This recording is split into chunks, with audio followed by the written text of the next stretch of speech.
2023. Always the biggest matchup of the season here, Trench. Man. We weren't prepared, Sparkles. I was prepared. Me too. I mean, I was ready, but that... But you know who is prepared, Sparkles? Who's that? Who's going to have some inside analyzing on this series? Who's that? It's James Stein. Man. Let's go to him.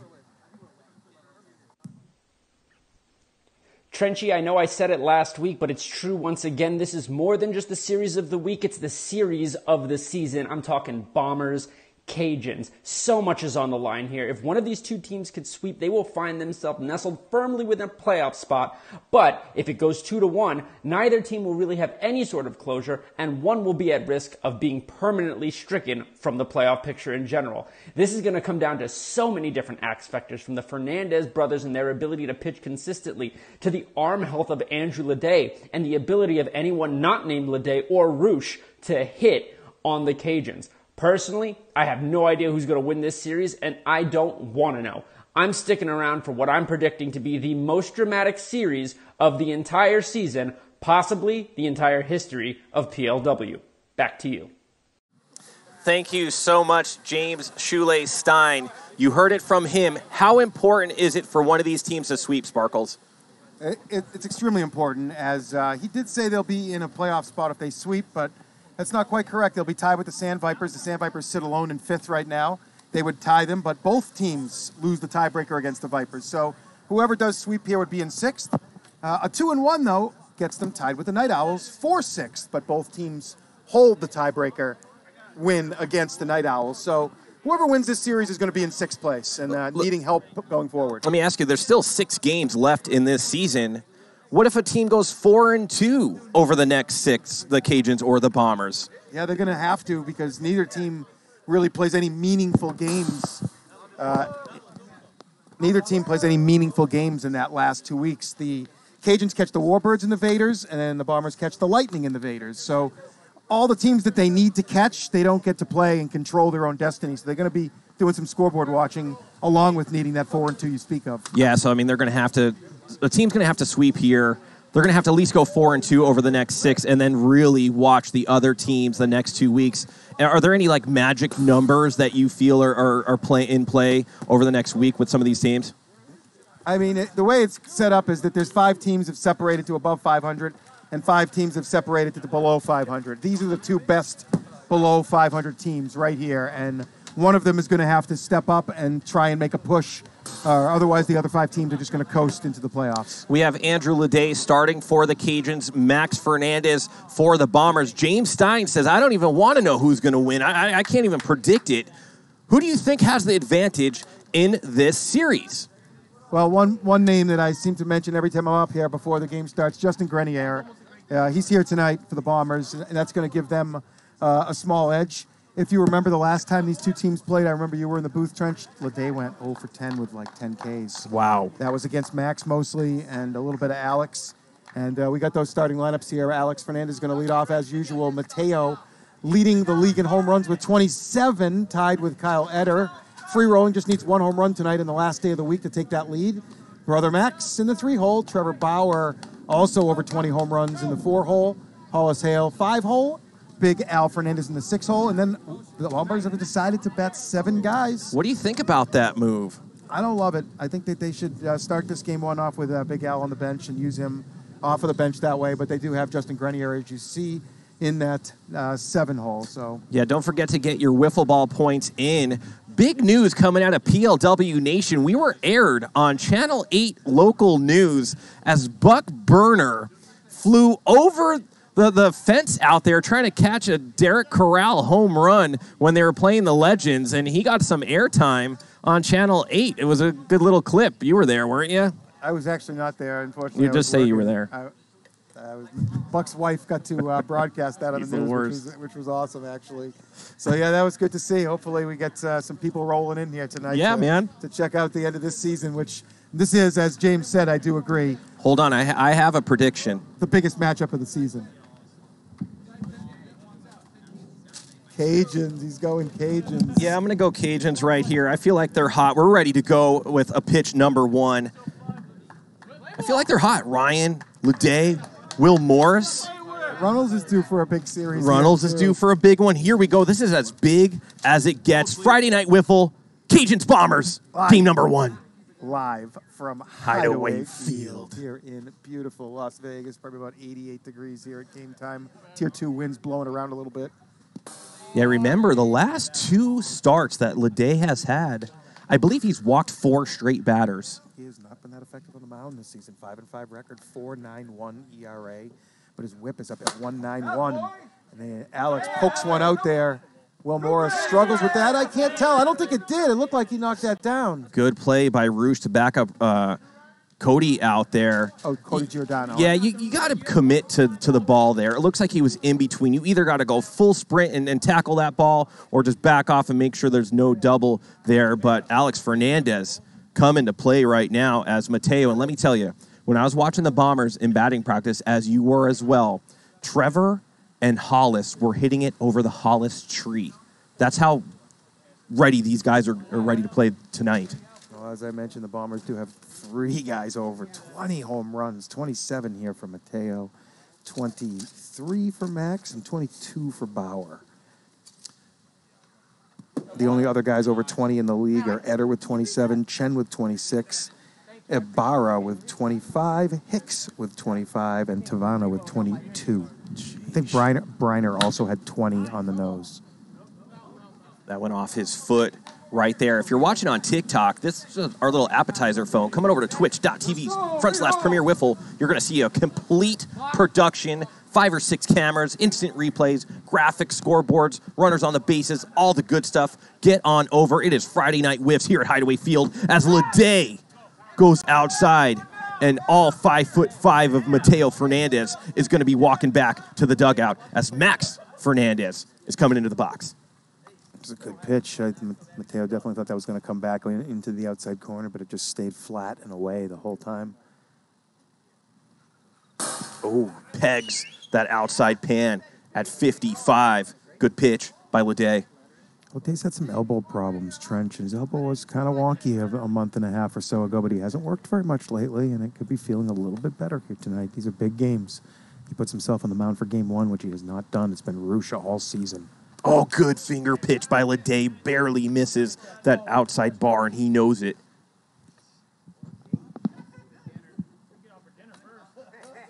A lot of action coming in on the Bombers early.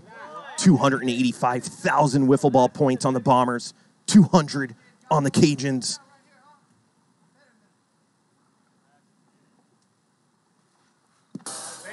Good little drop pitch by Leday. Now he's going to work with a 3-2 count. And I was talking to Tanik a couple weeks ago, or a month ago, and we were talking about how many home runs are hit on 3-2. Let's see if it plays out here. Good swing by Max there, but just a little out in front. He'll see another 3-2 pitch here.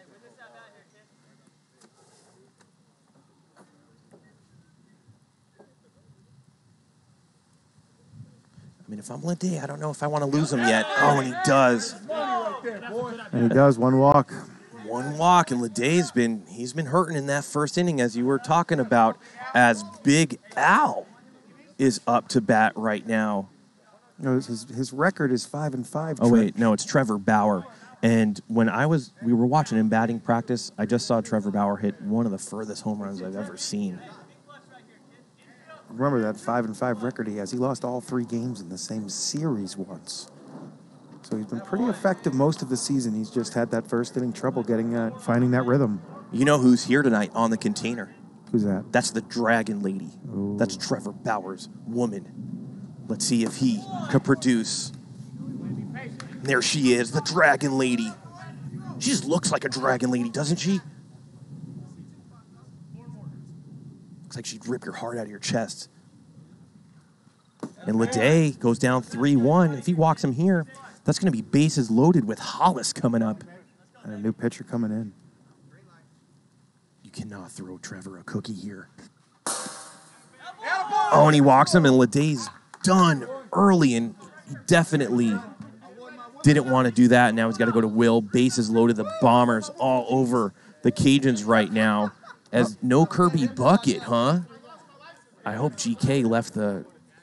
Oh, and Jonathan Wilson was caught. sleeping at the wheel, basically. And immediately Wil tips over Kirby. Just want to reach out to TikTok one more time. There's 2,500 people on TikTok watching one poor little camera angle. But all they have to do is go to twitch.tv/Premier Wiffle, and they get to see the best production that you could see in wiffle ball. 5 different cameras. We got a sky cam 12 feet in the air roaming around. Instant replays. Zoom-ins. Zoom-ins? Yeah, it's like when you zoom in. And they could see us up here. Not necessarily you, but more me. Then we have the dungeon cam. You could get in the chat, bet wiffle ball points. You could redeem merchandise. You could see everything around. It's a lot of fun, man. Well, not the end of the world for the Cajuns with that walkout. They got a very deep pitching staff. I did look today. They have Leday, Morris, Runnels, Devlin, Daniel, Ryan Roosh, Nathan Roosh, and Sashi also is very capable with 40 innings on the season, 37 innings on the season for Sashi. So they got 7 guys that can pitch. Leday, we'll see again. He's only walking up for this game. It's a 3-game series, 6 innings per game here. So we'll see Leday again in a little bit. Game 2, I'm sure. Here's Hollis. He's got a big-time hitting streak going. I believe 21 games, if I'm not mistaken. Yep, that's correct. Let me go bring that up here also. I have those numbers for the hitting streaks. Bang. People coming over from TikTok. Let us know if you like it better than TikTok. I mean, how could you not? Leday and Hollis both with 21-game hitting streaks, leading the league. 36 by Briner is the all-time record. Oh, my God, 36 games in a row. As Hollis gets a grand slam, and I told you pre-broadcast that this dude was ready to come, and all he needed was some reps, and he's got that swagger back, and immediately the bomb siren's going off. You're going to have to clear the space. You don't want to get caught in the concussion of this bomb, and watch out. Oh, and what's he doing? He's giving the dragon lady some dragon juices. What a gentleman to do that. And it looks like he's going to alley-oop. Euro step. He goes total Luka Doncic right there. Was that Boba trying to play defense on that for a second there? He's trying to body him up. Hollis just shook him off there. And Sashi had no chance right there. Hollis is all man. You know what I'm saying? Yeah, that was a facial right there for sure. I got to change my hat. 4-0. Grand slam, Hollis Hale to start this one off. Big Al, big cut. And the problem is when you're over on TikTok, you don't get to see all this amazing stuff because you're only on that one phone. Get on over. And Big Al goes left side. That's Hollis' 14th home run, Trench, 42 RBIs. And extends that hitting streak to double deuces. Ward Burton, NASCAR, 1999. And Big Al, shot down the left side. J-Dub says foul. We got a good umpiring crew tonight, Chad. Who do we got? We got Petrakis down the first baseline, J-Dub, Jonathan Wilson down the third baseline, David Harley Jr. And Big Al, is it going to go? And it does. Big Al, for once, opened his eyes when he's hitting the ball and connects. And the siren once again coming out. God, that's scary, that siren, isn't it? That's a live bomb. I hope they cut the blue cord. And you see Sashi wants no part of Big Al to body him up. Look at these bombers. Exactly what their name means. And they're bombing it. I think they lead the league in home runs, don't they, Chad? Yeah, I believe that they do. I didn't get those team stats I meant to. That's Big Al's 8th home run. Hollis' 14th. Again, there's only 7 guys in the league over 20 home runs, and the Bombers have 3 of those 7. So clearly, if they're not the league leader, I'm not sure who's ahead of them. Vipers have a bunch, and I have a confession. Snappers have a bunch. But Justin Grenier up. Watch out for an opposite field drive as he's the master at it. But he goes left side. Boba puts it down. J-Dub saying it's fair. It's just not J-Dub's call. Oh, and Sashi grounds it.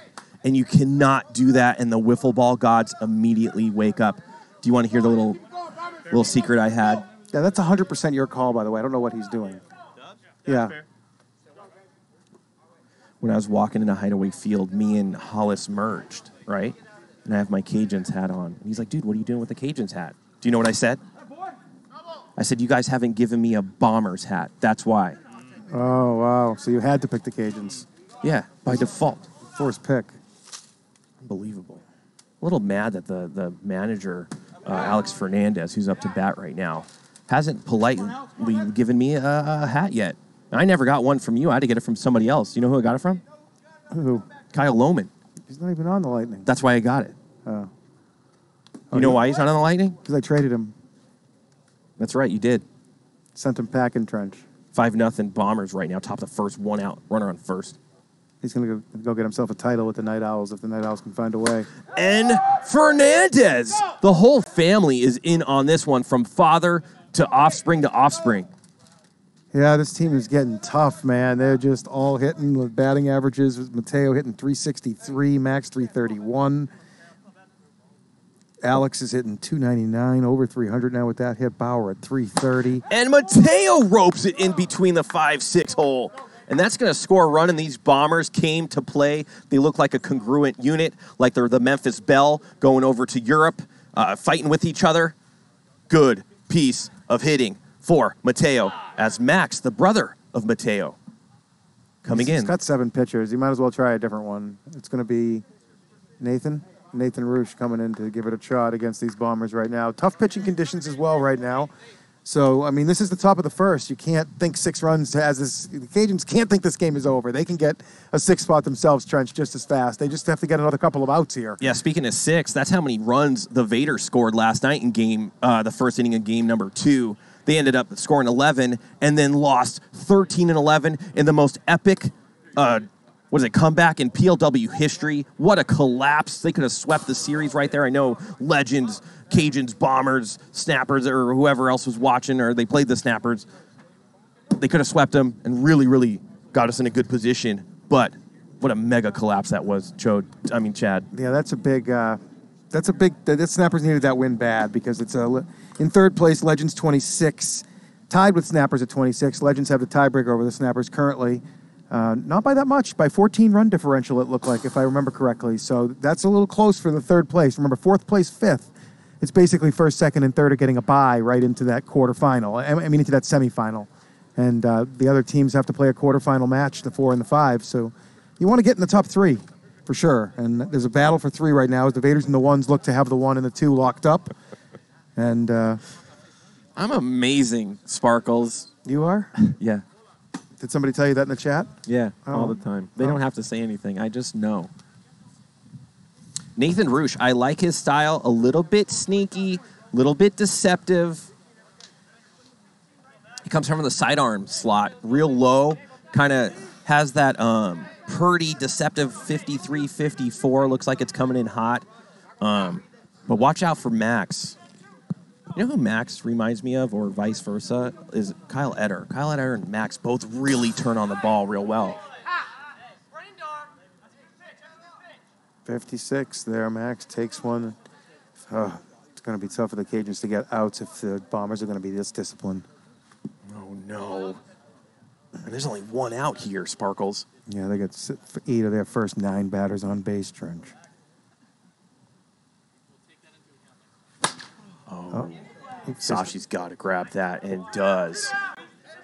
Sashi very, very strong on fly balls. He's got nice big hands, and he just really, really good hand-eye. He's one of the, honestly, first 3 guys in the league I'd pick to catch one of those super high spinners. Who? Sashi. He's fantastic on the fly balls. Struggles a little on the hard grounders. He's got those long legs and, a lot of ground to cover down low without wearing a glove. It makes it a lot more difficult to get all the way to the ground sometimes. Oh.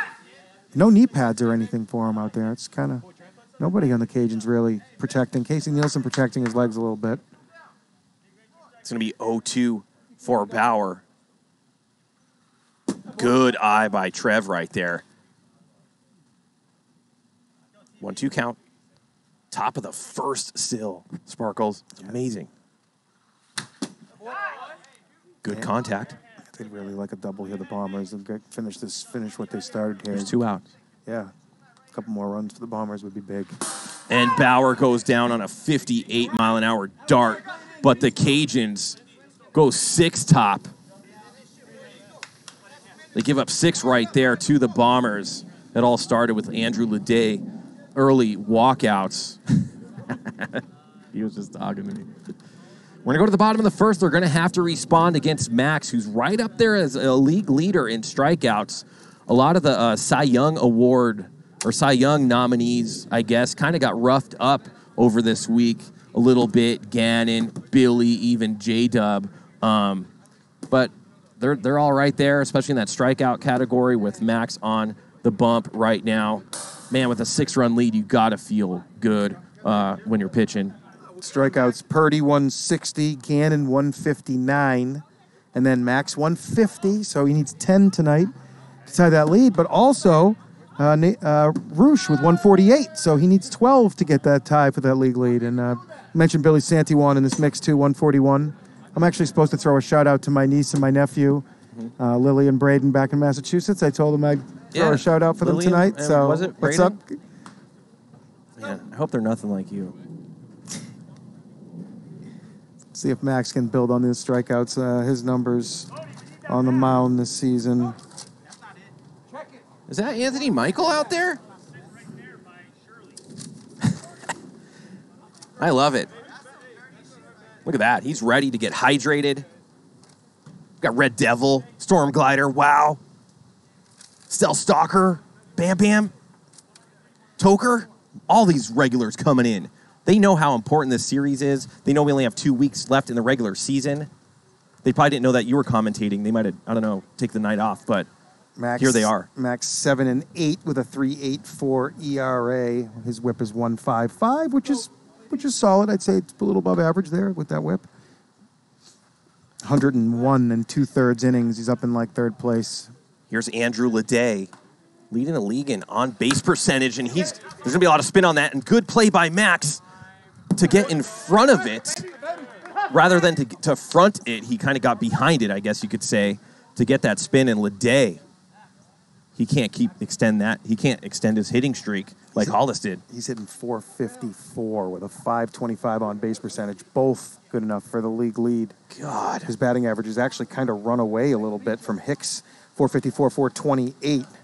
Probably drop him down to about, from 454 to about 447, though, on that out, or maybe even a tiny bit more. No, that's about right. 6 points, I'll say it's going to take off him. Ryan Roosh up to bat right now. He tries to go opposite field. A little bit of connection, but he's going to go down 1-2. Roosh hitting 354, 397 on base. Ooh, a screwball out of Max. That was a nice pitch. Yeah, I don't think Roosh saw that coming at all.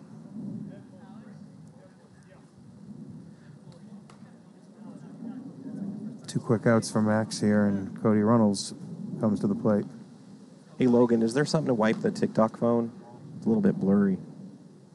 Just give me a knock if there is. As a swing and a miss by Runnels. And he just needs to calm down like he did last week, and I think he'll find his swing. But Max, really good, nasty screwball on 55. I haven't seen him throw that all that much, Chad. No, he works at a batting cage, as I've mentioned a few times. He just sits around all day, and he just throws wiffle balls against the wall. And so he doesn't really work at a batting cage. He just warms up and practices pitching. 30 hours of pitching practice a week, basically, and he's found a screwball. I need to get a job at the batting cage. Look at that. Man, I could do anything. The top of the second inning is brought to you by Leilani Acuna. She is the official realtor of PLW. Whether you are buying or selling a home, you now have a realtor trusted by PLW players and family alike. You can connect with Leilani on Instagram. You can see that Instagram handle up there, Leilani Acuna. The real estate market is exploding here in Vegas. If you need some help, send her a message. She'll give you a hand. Yeah, I mean, I guess most of California is moving to Vegas. I'm thinking maybe I could buy a beach house for probably like $20 or $30. If everybody's moving out, there's got to be some vacant homes out there. Yeah, you might be right. Yeah, Premier Beach Wiffle. The wind's always going to be blowing in or blowing out, whichever way we put the home plate. Hollis back up. He hit a grand slam, accounting for the first 4 Bombers runs here. Once again, the Bombers are batting 7. Hollis in the 5 hole. Big Al on deck, and Justin Grenier rounds out that lineup in the 7 hole. Nathan Roosh back out for his second inning of work. Yeah. Don't forget to go to twitch.tv/Premier Wiffle to see the most epic broadcast. See us up here. A ton of camera angles. Kirby Bucket. Trevor Bauer hanging out. Inside pitch. Hollis has done a much better job later in the season of getting ahead in the count so he can get pitches that he can handle. Don't leave it up to him. That's going to go. I think it is. He's 2 for 2, 2 home runs. And Hollis gives me the look as he knows that's a plant-powered home run. It's probably going to push his average up over 300 And there's for the the season. siren once again. 4 Bombers now Make have... sure you clear the hangar. Get into your shelters right now as he goes after Anthony Michael one more time with his Hollis juice. And Sashi definitely doesn't body him up this time. And, he goes total slam dunk right there. He's 2 for 2. He's got 4 points and 2 home runs. Yeah, he's looking so much better at the end of the season than he was at the beginning, Trench, and with a 4th monster in their lineup. Really, the 4th monster. Alex isn't necessarily a monster in the lineup. He's a good hitter. But Max and Mateo, Trevor, and Hollis hitting like that, look out for this team in the playoffs. They're going to have to keep this going all night, though, Trench. They can't let up here tonight. They have to get all 3 of these games. Yeah, energy is a big deal here at Hideaway Field. Your team's got to feel it, and then it kind of translates to your offense and defense. If you're kind of lagging energy in your dugout, it's gonna show up. As Big Al, unbelievable, takes a ball right there. Remember, it was his birthday just a few days ago. Bombers play the Vaders next week as well, so it's going to be tough for them to get that series, so they really need all of these tonight. Yeah. Not going to be an easy task, because, they got Will, Leday, both Roosh brothers, Runnels, as you said. Yeah, I'm sure we won't see Ryan Roosh at all this game at all. He's their ace. He's thrown game 1 all season long, Trench. Probably 13 or 14 of the 16 weeks he started game 1. And tonight, Leday took the ball and didn't work out here, as that's Nathan's first walk. Cajuns on their 3rd pitcher here in the 2nd. They really need to keep this under 10 at least to give themselves a chance. Yeah, just nothing clicking right now for the Cajuns. 10-run mercy rule doesn't kick in until after 3 innings, though, so Cajuns should get 2 more plate appearances unless the Bombers go right to 15. Yeah, they're not looking hot at all. I'm going to go from ghost pepper to maybe a mild chili pepper. Yeah, they're going to have to keep their heads up here, though. It's early in the night, Trench. It's only the 2nd inning of game 1 here. Right between Runnels' legs. It looked like he got a piece. I'm going to be all over Runnels, and he's my boy, and we've just talked about it. You have to get down. This is not baseball. You do not wear a glove. You got to get down and body that up. Now the wiffle ball gods woke again, and Alex Fernandez up to bat, and he's been putting some good plastic out there. No touch either. It looked like Cody might have got a piece of it, but it looks like he didn't. So it doesn't bounce up like a baseball, Chad. It kind of stays down. And a lot of these guys, former baseball players, college, pro, semi-pro, they're expecting it to pop up. It's not gonna. It's going to go right between your legs if you don't get down there. Plus, you're missing that 10 inches on the end of your finger of leather. Like, it's a big difference. Yeah. Oh, man. Nasty screwball by Nathan. Double nickels. You hate to see it when your boys can't make a play after you were just talking about it, too. But no outs. Runner on second. Fernandez goes right side. Good defensive swing right there. I love seeing TikTok coming on over, instantly asking questions. Welcome to PLW Nation. You're locked in forever now.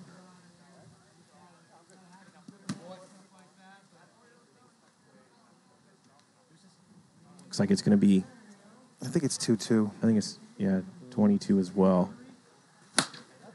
Is it going to have enough? Wow. Alex Fernandez, after the error by Cody Runnels, goes deep, and these Cajun boys are just getting rocked, and that siren just should remain on this whole game.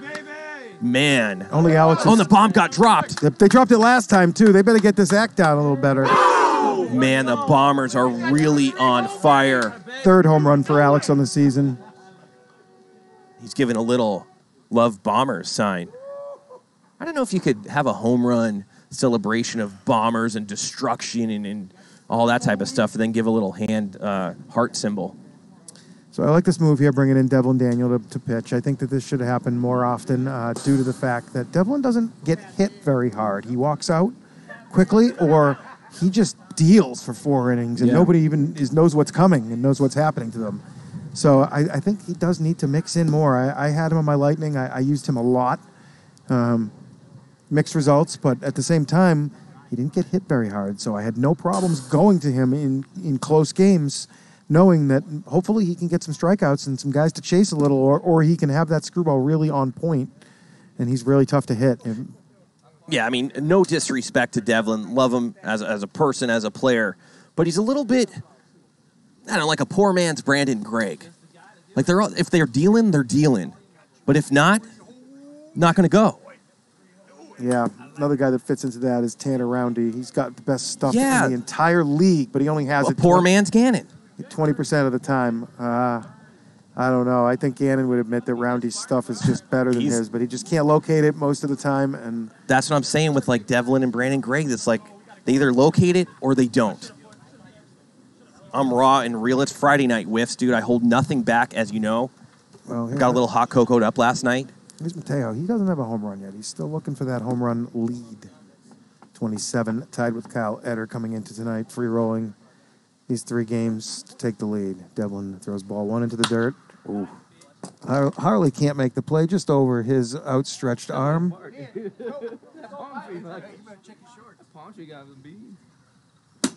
Devlin moves the count to 2-2 against Mateo here. Did you see the catch that Harley made last night?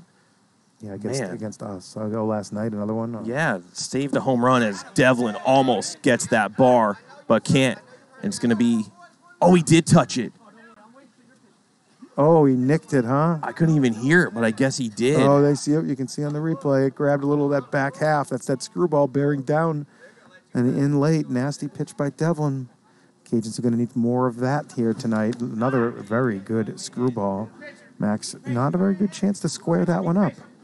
And you can see, GK Rabbit after the snappers. That looks fair. Now it's foul. Oh, no. Just sloppy play right now out of the Cajuns, regardless of fair or foul. You got to get that one just in case it was inches away from fair. Well, he tried to get it. I don't think he realized how hard it was going to kick to the left when it bounced. That was a tough one to catch in the air. He was hoping to catch that first bounce, but it skipped directly foul on him. And he's starting to feel it.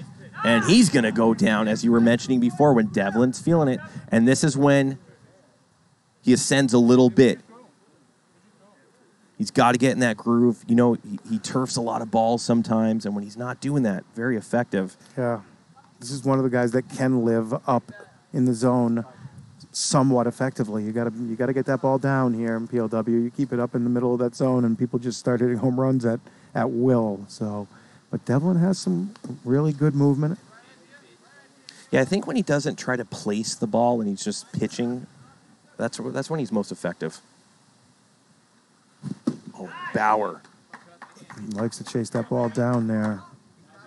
I'm not sure Devlin has that memo. Devlin just trying to throw strikes here and throw nasty ones. There's a good one there. Bauer just gets a piece. Count remains 1-2. 10-0 Bombers here, top 2. Man, early 10-0. Got a little piece of that one too. Trevor fighting. Bauer, 22 home runs on the season. He came in with 330 average, 381 on base, 65 strikeouts, a little too many. Oh, man, barely misses up top. Yeah, a little too many strikeouts, I'll agree with you there. And there they are, the pink pastel socks.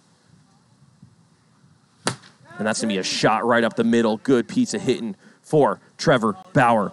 Pretty good at bat there by Bauer. He chased a couple pitches, but he's able to get pieces of them, stay alive, and gets a pitch that kind of just hung there. He's able to just punch it back where it came from. Here's Hollis. He's having a tough night. Hasn't gotten a first, second, or third this whole game. Yeah, he hit his 14th and 15th homers. He has up to 43 RBIs, coming in here with 5. He's got a man on first base, guys down in the dungeon, guy on first, and 2 outs here. That's because he's just hitting home runs. He just bypasses those 3 bags and just touches home plate.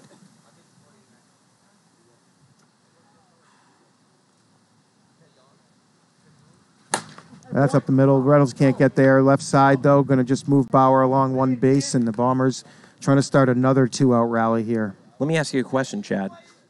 If this game ends after 3, I mean, that would end, and Lede doesn't get a hit. That's it, right? Yeah, that's it, buddy.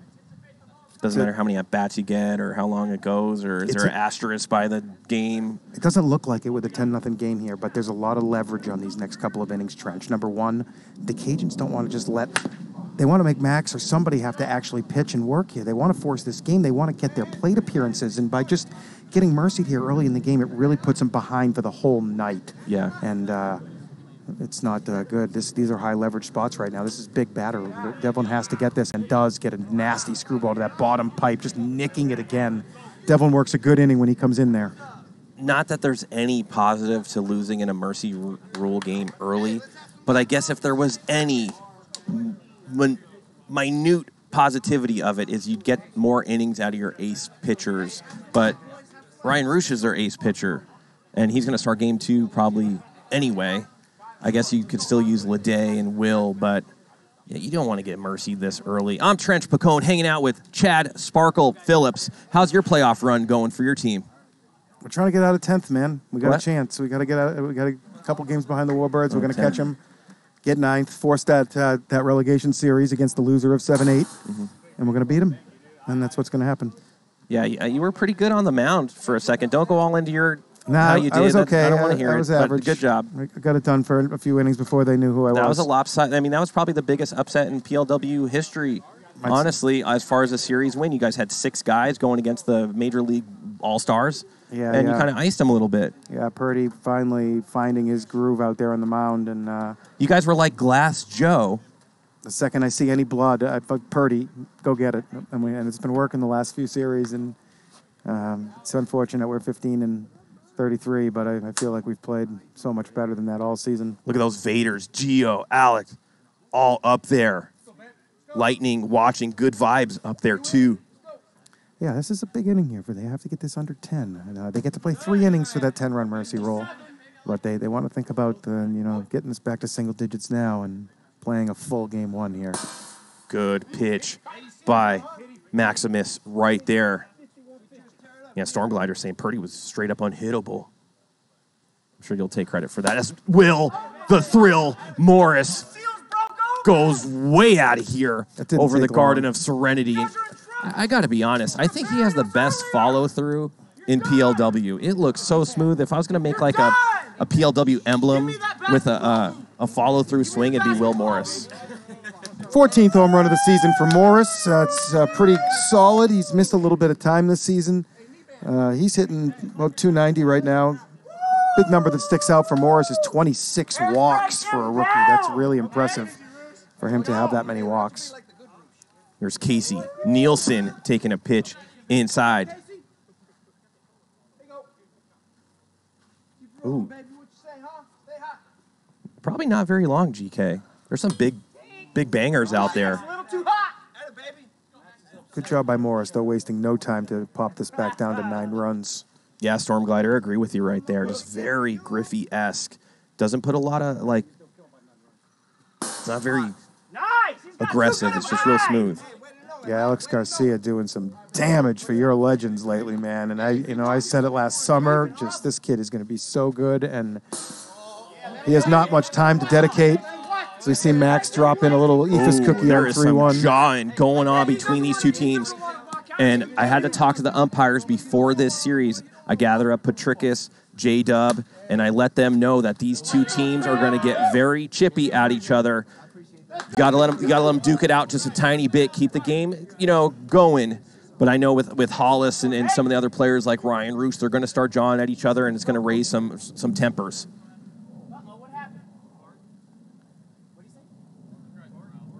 Court from the bat.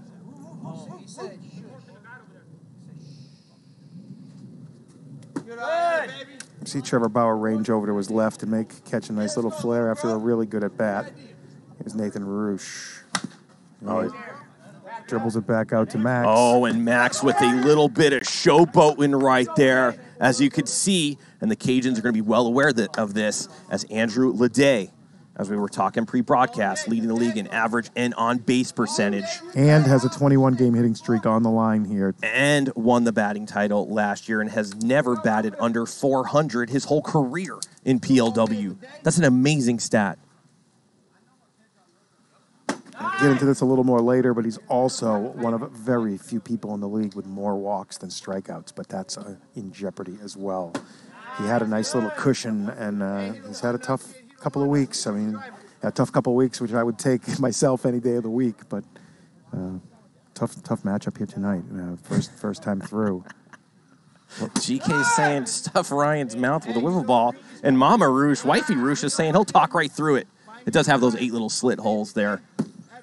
And Andrew Leday gets on base. Can't keep that hitting streak alive, but he doesn't care. Nobody gets that walk, 29th walk of the season to 28 strikeouts again, so he's back ahead. Amazing. As Ryan Roosh, Wifey Roosh, watching. Hey, had a baby, good eye. He's got to come to you eventually. There you go, 2-2, here you go. Misses up top, 2-1, and now he's already got a walk. They have a pretty deep staff, too. They got Alex, they got Mateo. I think Justin and that's going to move Leday to third. Yeah, Justin is quick as anybody out there, and he can't get down to the ground in time on that one, and that makes me feel a little better about some plays that I feel like, you want, but you're so close, and it's coming at you at 90, 95 miles an hour, and it's just really tough to get down and stop that ball. I'm not going to agree with that. You're just a little bit older and more decrepit. No, and I'm falling not apart sure. as a human. As Cody Runnels up to bat right now. Seen a couple sneak by you that have hit that hard as well. They're tough to square up sometimes. First and third now, 2 outs. Max working quickly. I think he needs to slow down a little bit, Trench, get his composure out there. Yeah, he's one of those people that kind of... Oh, that was a great take by Runnels right there. Now it's 2-1, and the momentum... 3-1. Or 3-1, slowly going to the Cajun side. You got to take right here. He does. He said he wanted oatmeal with raisins. I think a walk isn't the worst end of the world here. Alex will probably come in. It is only the second inning, though. Yeah, he's probably going to see a similar pitch right there. And he doesn't make contact right there. And Ryan and Max are going toe-to-toe. 10-1 after 2 innings of play. Morris hits a solo that inning. Cajuns make a lot of noise, but that's about it. Yeah, if Runnels could come through right there, kind of make it like a 10-2, 10-3 game, work on Devlin a little bit, jab, jab, come back in. Who knows what could happen. But, yeah, top 3, 10-1. Bombers all over him. I'm looking for maybe like a blue Sharpie or something so I could change my Cajun pepper to like a blue ghost pepper or something in little Bombers insignia. Really? Yes. First time chat. What's going on there? Love Breezy. That's not going to work for me, Chad. You got to have a little bit more like in your tone. It's got to be a little bit more excited. You're a little too laid back. It is Friday night wiffle, man. David Harley says he loves you. How about that? That's what of course he does. That's my boy. He just whispered it to me over here. He signed a wiffle ball that I caught on the container. My home run. It was his home run ball. Wow. All right, Devlin back out I had there. a hot cocoa in my right hand. Caught that ball left-handed. Devlin has that slider there as well. It's a good one. Sansone.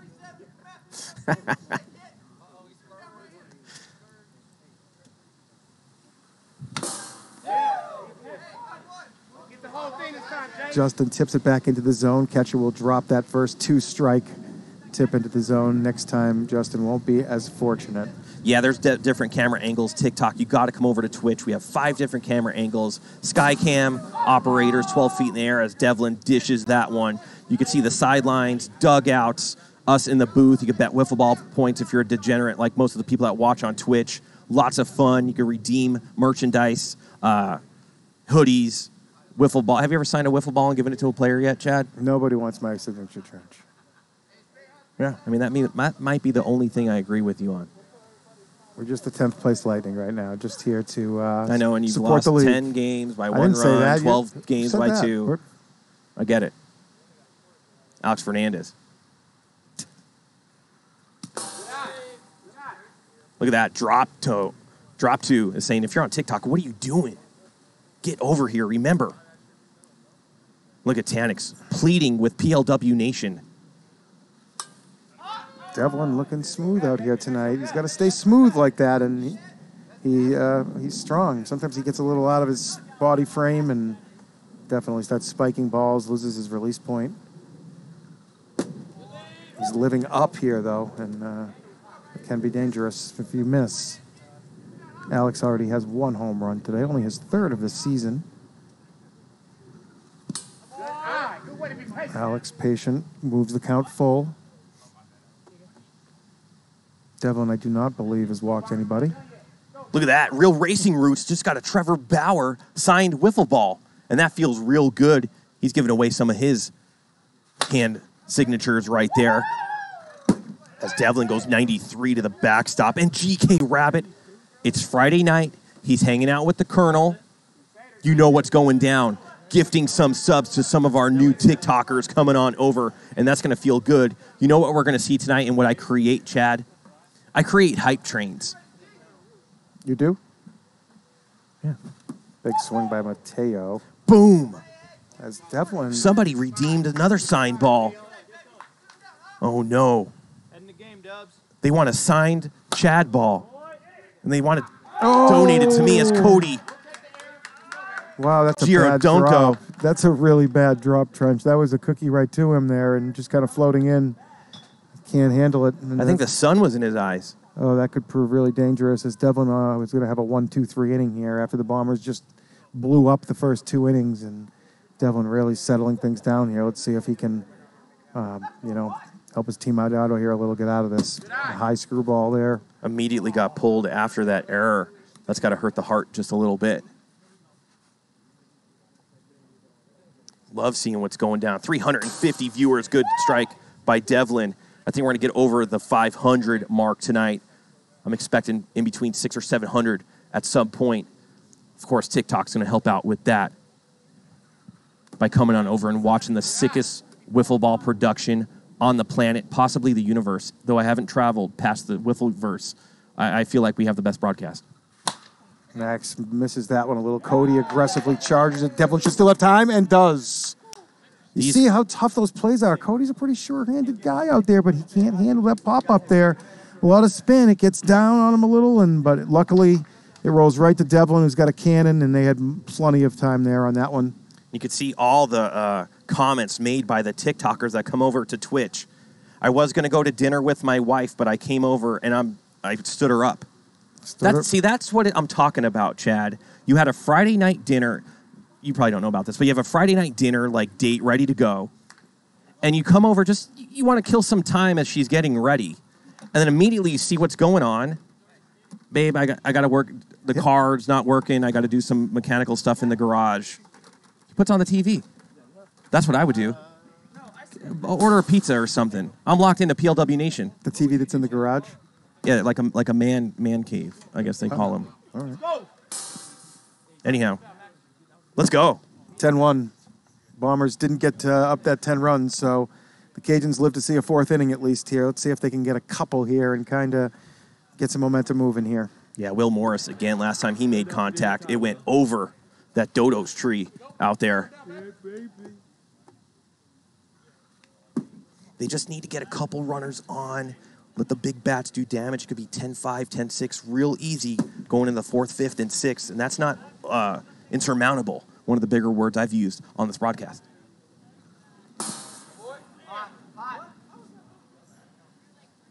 Listen, I'm going big tonight because we only have a couple weeks of the regular season. And I see you have your PD light there, Chad. I would expect that those electrolytes would get into you a little bit more, maybe feel it out. But, yeah, you're a ghost. Here's Wil Morris. 3-2 trash. Oh, right back to Max, and Max is feeling it.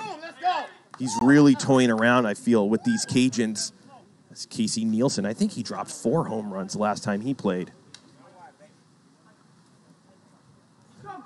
Tannic last night, me and him, ever since the breakup, I like to call it, we haven't talked in months. Both a little sour at each other lately. But he brought this hot cocoa that was basically distilled in like 1965. GK could vouch for this. And man, it'll get you here and right Max here. falling behind all of these hitters. It's 3-1 again. He already has a walk. If he wants this win, he's got to get this couple more outs here. Throws the cookie. Casey swings through it. Count moves full. Just drinks a bunch of water. I'm good to go. I needed that. I haven't had water. That's high. That's ball For a week. 4. Max only can get 7 outs here. Not a big deal. Not a big deal at all. They have plenty of firepower here. They're going to go Bauer, I think. I've been asking for this all season. I guess 10-1's the number that warrants Bauer. His numbers aren't very good on the mound, though, so I don't, he's a lot of short bursts on the mound. But he's got a 12.2 ERA, which is extremely high. 3 whip. He's allowing 3 base runners every inning, 7 innings only, though, and a lot of walks over those 7 innings, a lot of small chances. He's been working on a really sick, knuckleball, though. He's out here quite a bit practicing before, he's one of our mainstream team guys. He's up in the Skycam, and I've said this before, and I love what he said. When he's running the Skycam, when he's not playing, he feels like he's telling a story with the camera, and that's the kind of commitment we need from our stream team guys. But so he's out here all the time, Monday through Friday, and he's been really working on his pitching, but it looks like he's going to have to go against some big hitters. Looks like Leday and Roosh, both Rooshes, are going to be on or in the box. Don't forget, 3 games tonight. So if you're just tuning in, this isn't only 1 game. We go 3 deep. Last season, we went 6 deep. Yeah, too many deep. Bauer throwing his last couple warm-up pitches here, handed this 10-1 lead. Good spot for him to get some work in. Look at all the love from the Bombers. That's what I'm talking about. Nobody's coming up to you when you're on the bump doing that. That's for sure. Are you sure? Yeah, dude. I've seen enough. As Nathan Roosh in the box.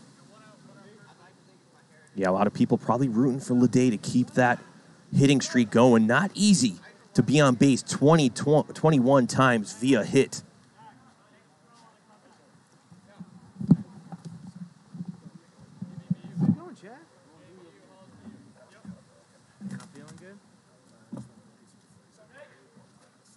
I'll handle this myself for a second. You're good. Careful, dude. Go on the ground or something. Where's Bruce? I guess I'm going to have to run solo. Chad needs to catch his breath. Bauer. He's going to go to 1-2.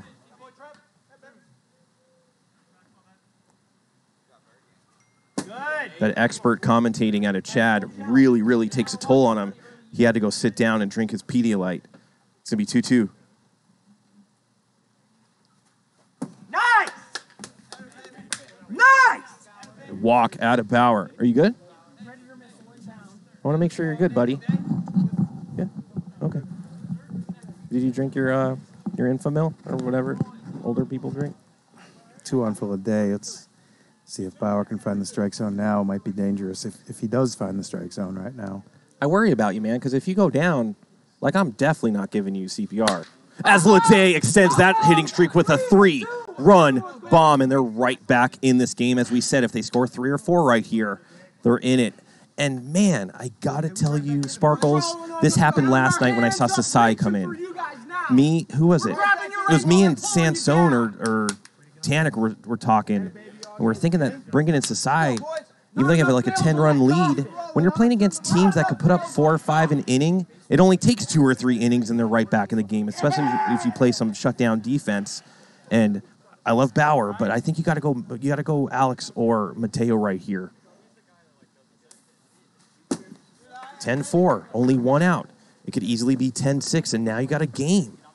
I think you have to go for the jugular, especially in a series like this. I don't care if you're up by 9 or 10.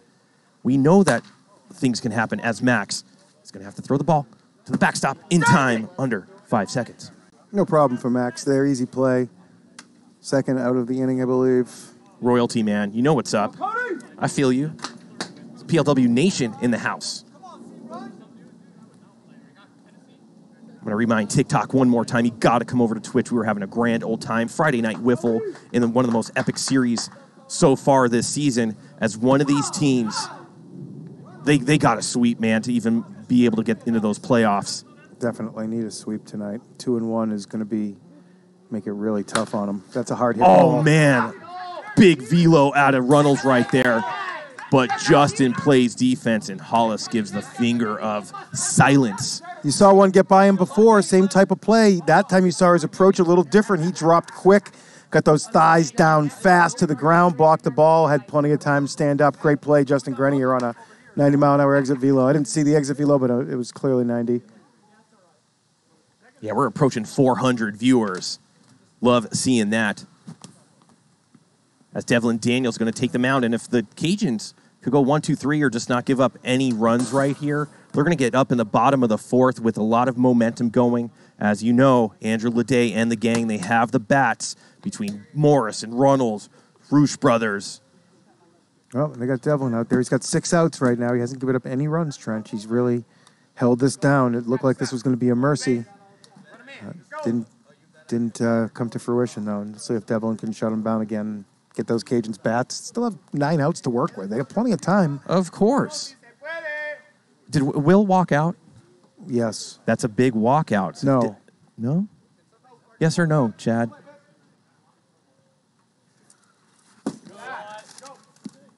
I don't believe Morris did. He was just, I think he got beat up and just kind of walked off. Yep.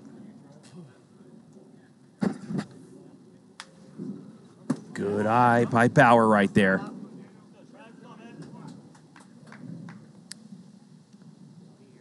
All the energy coming out of the dugout of the Bombers as Trevor goes low, brings out that turf wedge. Yeah, Bauer known to chase those low pitches. Devlin just has to bounce that screwball. This is a good matchup for Devlin. Is it going to go? Is it going to go? Absolutely. Nobody's there. Oh, top of the wall. Bauer goes bat flip, but it's going to be a triple. Wow. The wind is kind of blowing right to left. It kind of got it down there, but he's going to go to third as Hollis, 3 for 3 on the night, is going to be up once again. And if I was Alex Fernandez, I'm lighting that bomb right now in anticipation of Hollis doing something good right here. That ball was in the air forever that Bauer hit. The wind had a ton of time to do a lot with it, but eventually it just kind of fell right at that 102 sign for a leadoff triple. And there's no out, so he could tag up. Last night, great tag up sequence between Kyle Etter and David Harley Jr., I believe. And Etter just beat out the throw. Ball number 3.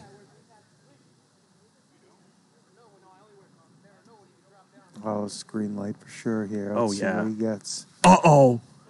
And Devlin Daniel on it. Oh, That's the third drop by the Cajuns right now, and that should be an out against one of the more powerful hitters for the Bombers. But instead, he's going to have another pitch. Now it's 3-2, and he still has to be careful. Catches a break right there. And he should be able to get this one. He's bobbling it again. I always get scared when Devlin muscles up and throws a 91-mile-an-hour dart. holds that runner at third, 1 out. Tag up still in play. Here's Big Al, another fly ball hitter. Roosh has a pretty good arm out there in left. Going to be tough for Bauer to tag on a fly to left. Morris out in center.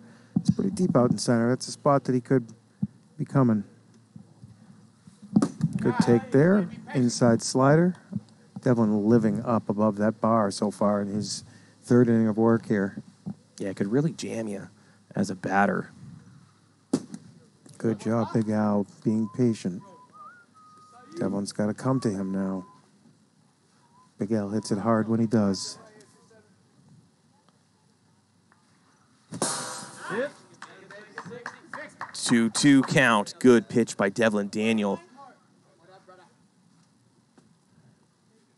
Remember, it's Memorial Day weekend, and people still tuning in to PLW. That's how important our broadcasts are, as a lot of these people have been watching since season 1. This is season number 4. 10 teams duking it out. Well, not your team, but the rest of the teams kind of duking it out. As Big Al goes left side, Cody Runnels is going to make a throw. Easy play. Under 5 seconds for the second out. Good job by Daniel. Leadoff triple. risk of being stranded here. This is a very dangerous 7-hitter, though, with Justin Grenier. Hasn't been around the last month. Let's see if his timing can find itself here early in the night. Catches him. Good slider there by Devlin. A little stop and take a left breaker. Yeah, Justin a little jumpy right now. Needs to settle down. Tries to go other way around from the left-hander's batter's box back into the outside corner. Good pitch by Devlin. It's too nasty for Grenier to even swing at. 2-2. Devlin up. It's Grenier. Okay, Grenier. 2-2 pitch. Nope. There's that turf ball. You can see him not find that release point quickly. Got Alex Fernandez on deck here, rolling that lineup back over. You could hear those Tier 2 winds starting to whip around. Blowing out Trench. Grenier swings and misses. So they don't give up a run after that Trevor Bauer triple, and the Cajuns in a good spot. If they could get like 3 right here, put even more pressure on the Bombers, we're going to have a good fight till the end. Devlin really settled down this game, Trench. 10-0 real fast. Devlin came in. He's got 9 outs.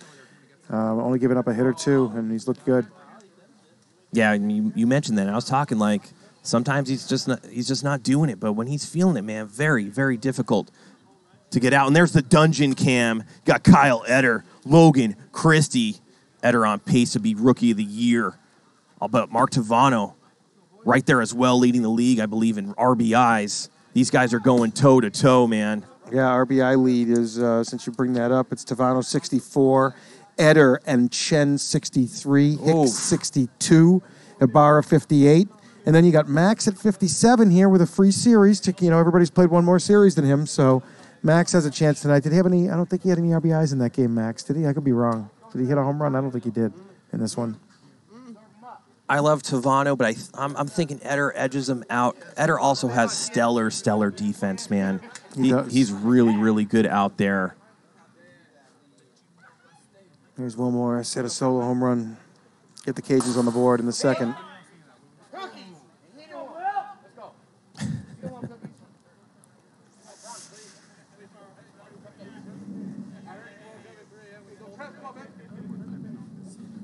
Oh, Wil Morris strikes out. Looked like a knuckleball coming from Bauer, and it's good to see him get some stuff in there. I like it.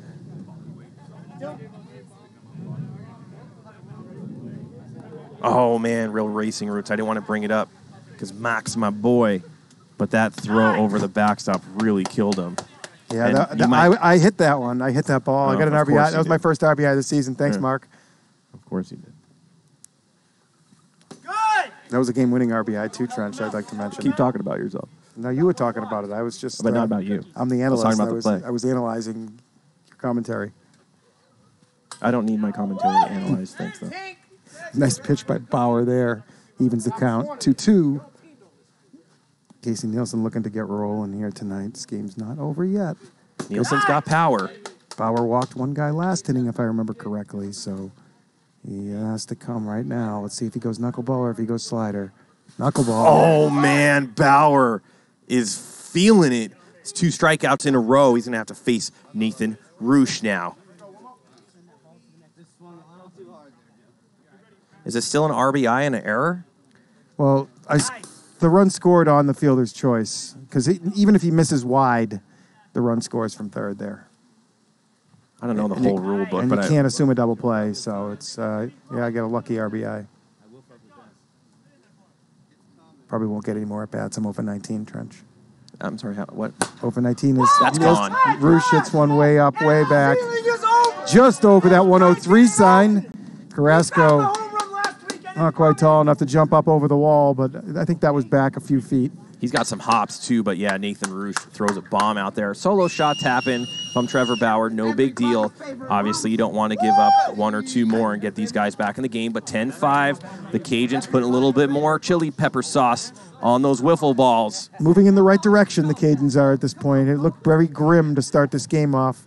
A couple of errors and 10 quick runs, but the Cajuns have settled in here tonight. It's 10-5 now. Very important. They avoided that mercy earlier when it was kind of looking like it was on the table. Same thing last night. It's Snappers, ready to get mercied by the Vaders, and they come back and win. Lede left side. Just a single. Lede will take it, though. He's so good, and He's so good, man. He honestly looks where you have to play him straight up on defense because he is looking for a hole, and he's good enough to just hit the ball, almost like he's playing golf. He's like, "Where's the pin at?" And he's just driving it right over to 6 feet every time. He's amazing. Here's Roosh. Stands way away from that plate, but believe it or not, he's looking for the ball outside and not inside. So as you see him get jammed up by an inside pitch, even though he's way away from that plate, he's very vulnerable in there, and he gets poor contact on that. But the Cajuns add 1 run on a solo home run by Casey Nielsen. Yeah, I don't expect the Bombers to not score again, but if they don't score right here, a couple runs, bottom of the 5th, 10-7, 10-8 game, it could get exciting. But expect the Bombers. I expect the Bombers to make some noise in these next 2 innings. They need, even though they're up by 5, the Bombers, teams in PLW, they know sometimes that's not enough. A couple walks, a single, and then a bomb or something like that, and you're right back in this game. Yeah, you want to mercy while you can. It's important. You can be in position to mercy and then lose later in the game. So you got to 10 runs is a lot, but at the same time, you roll that lineup one time, and that's 5 quick runs, and then all of a sudden the big boys are up again, and you look up and it's 10-8, 10-9. Games can turn in a hurry out here. This action-packed Premier League Wiffle. We're live here, Hideaway Field in Las Vegas. Top of the order for the Bombers here in the 5th, looking to get the momentum back, grab a couple more runs they may need. Here we go. Alex Fernandez, Devlin, good pitch. He's got a decent screwball, starts way outside on the left, comes back right. Was it too hot? That was too hot, huh? Tough league. 55 or under to get called strikes in this league. I guess that first pitch was 56. Didn't look fast at all, as the count's going to go to 2-1. And I see you TikTok. Get on over to Twitch, man. You guys are just watching one lonely camera angle. That's just to get you involved, as Casey Nielsen's going to have to make a throw, and he does. Because the real action, the entree after the appetizer that you were watching is twitch.tv/Premier Wiffle. Download the app. Subscribe with a free Amazon Prime subscription. You get one every month. Why not make it Premier League Wiffle? And you're going to see a second-to-none production out here at Hideaway Field as Mateo's going to make this. That's the league lead. He's up to 28 on the season, Trench. He's back in first place. They needed that, too. That little solo bomb there, 11-5. Man, the Bombers, I don't know, was that 6 home runs or something out of these guys tonight? Yep, just monstrous. These guys are absolutely monstrous. Is that Mateo's second of the game or no? No, Max must have hit one earlier. I think the whole family has one. Alex hit one, Big Al hit one, Max hit one, Mateo hit one. Yeah, a family that plays wiffle ball together stays together. Wow. Wow. 11-5 Bombers. Devlin still pitching very well. He's got 10 outs for these Cajuns. I mean, he's out there like Danny DeVito, but with a lot of power. Yeah, he does have a lot of power. That ball, you got to be careful getting that out over the plate to him. He drives everything up the middle. Max doing a good job of working ahead in the count. Devlin does have a walk already.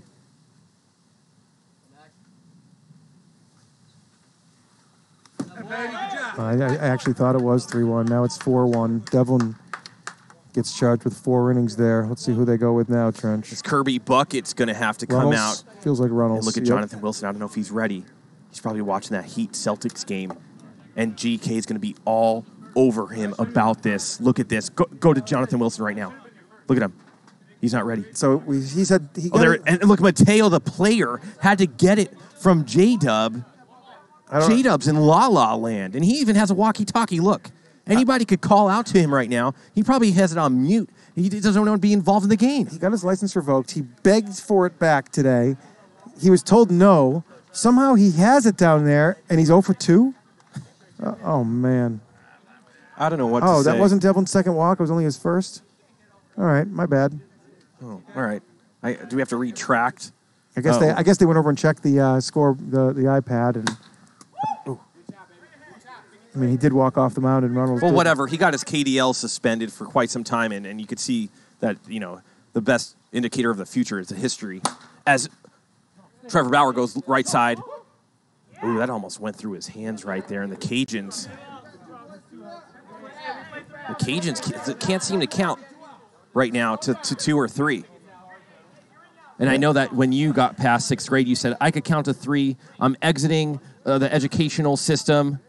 I'm going to do it on my own. Yeah, absolutely. I don't use absolutely either, but that's an absolutely, Trench. They're not teaching anything in school these days.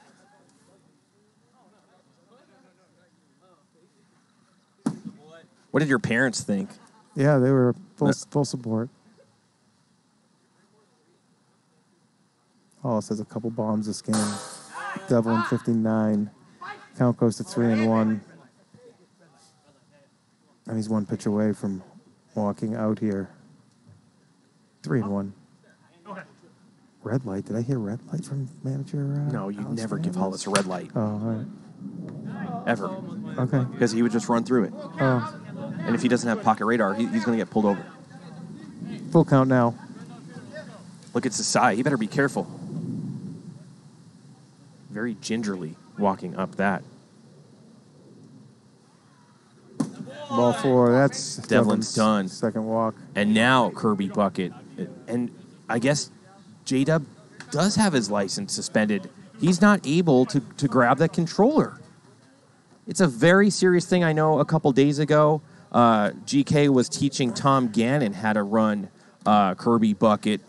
And what you have to do is after contact, you got to go around the bases in a certain amount of time. If you flip Kirby, if you don't get under, I think it's 22 seconds, you're not allowed to have the KDL license. And look at him doing some tire wiggling right there. And that will get all the honeys going. I mean, if you're a bucket out there and you need a man, I would think Kirby Bucket is the bucket that you'd want to be with. I mean, look at the headlights on the guy. He's got those 2.5-inch rims. He can hold all sorts of paraphernalia and equipment in that bucket. Are you done yet? I am now. Why are there so many balls in the bucket? It's like, oh, that's what you interject for? Why are there so many balls in the bucket? I had a nice little piece going. You didn't die. You were just rambling through for like 45 straight seconds. I'm a rambling man. Very little. Yeah, because what you talk about is... wiffle ball. Here's right. Big Al. He plays wiffle ball. Whatever. Cody Runnels. He's pitching for the Cajuns right now, trying to get out of this Just mess. followed Kirby. Oh, I'm a Kirby fan. Oh, I just followed Instagram. Okay. Kirby. Do you know who Kirby Bucket is, Chad? GK, take care of my light work. Kirby is a remote control vehicle driving around our wiffle ball field. Cover your ears, Kirby. You don't listen to this man. And they're just tortoises to you, Chad? Is that what they are to you? Your little tortoise? Runnels. Or are they family? Big Al fights it off, fouls. Big Al leads the league in foul balls into his own shoulder. I don't know how he does that so often, Trench. I'm a little verklempt. I was trying to keep it simple out there. Really struggled on the mound for these Cajuns.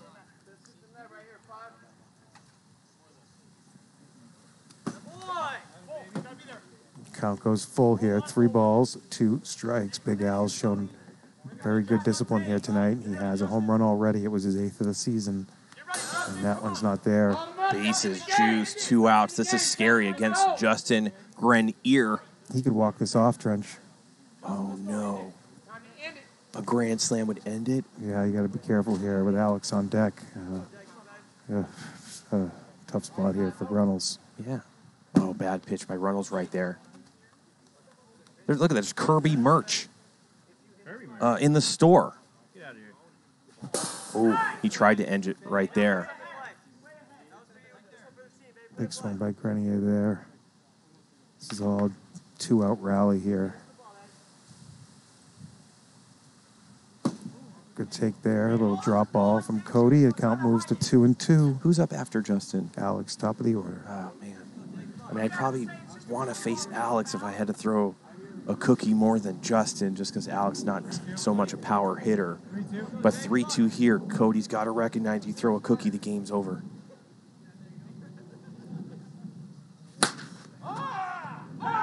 The fourth ball by the Cajuns. Roosh dropped it. I mean, he's a Gold Glover this season in my eyes, and tough play to a degree, but he's got to have his hands on that and catch it. Dirty single only. One base for everybody as he touched the ball before it touched the ground to become a single, making it dirty. And it's 12-5.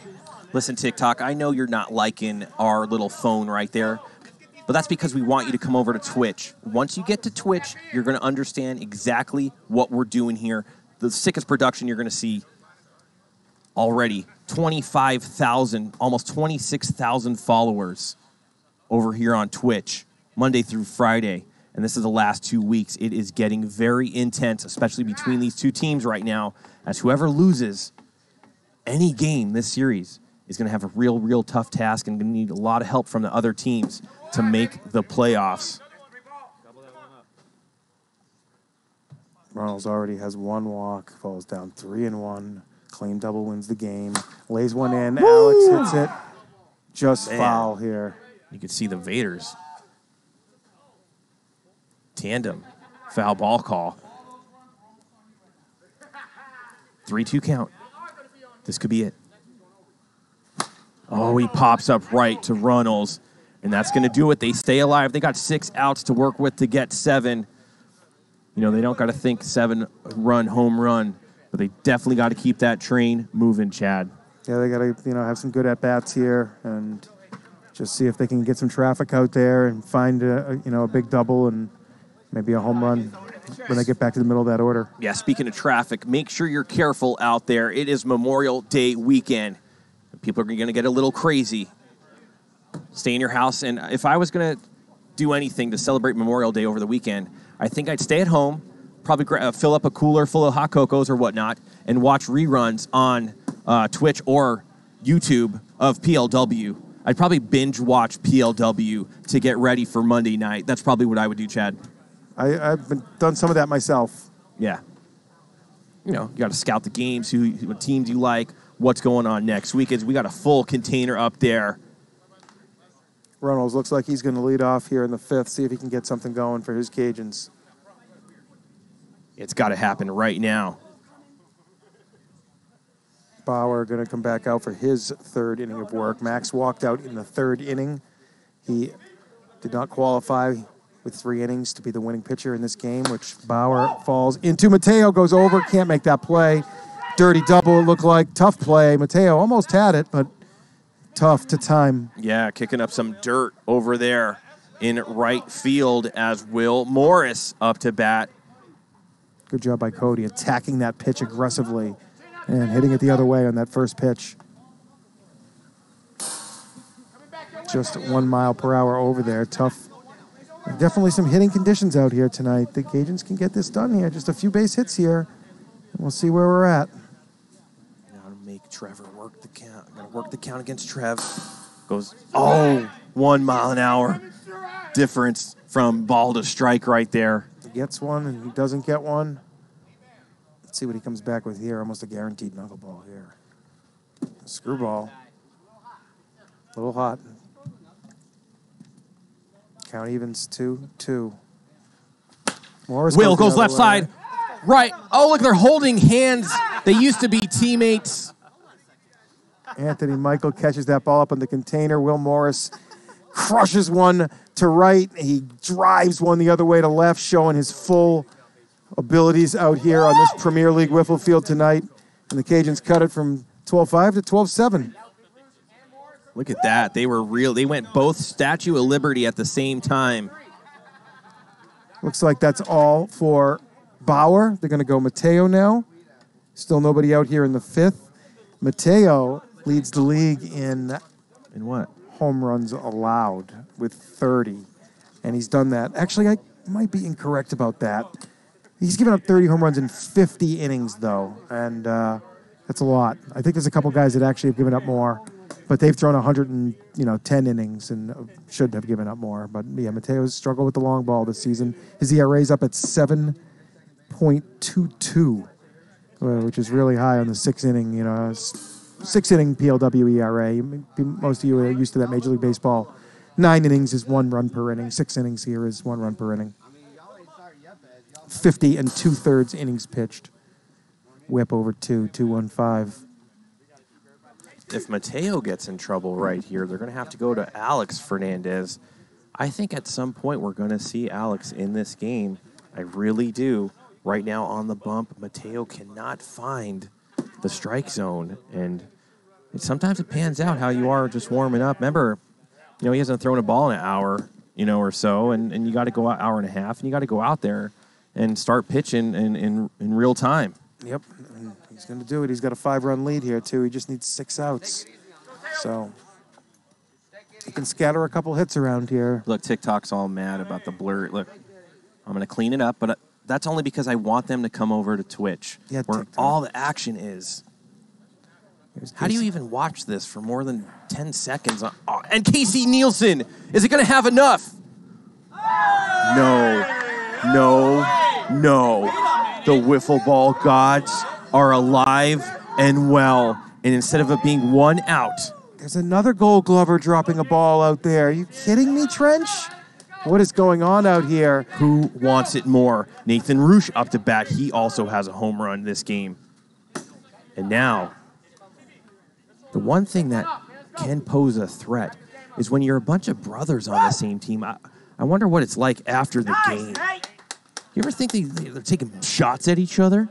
Reminding them when they used to play like King of the Couch or something? Mateo's pitches look awfully hittable, Trench. I know. Pretty flat. You know who has one of those home runs out of those 30? Old Trenchy knocked up Mateo. 57. It's 57. Hey, it's cookie or walk right here. And that's going to move Casey Nielsen to third base. Hey, you're at third. You're at third. And now, Andrew Leday up to bat right now in a big spot. It happened so fast here. All of a sudden, Mateo must face 3 batters minimum here. That's 1. No, that's 2. That's 2. Look at how Leday scans the field. I wouldn't be surprised he goes all right side. He pops it up. Casey Nielsen's probably going to make him run at it. And he does. There's going to be a tag-up play. And he's going to get gunned. Alex Fernandez making up for his error. Guns Casey Nielsen on the tag-up play.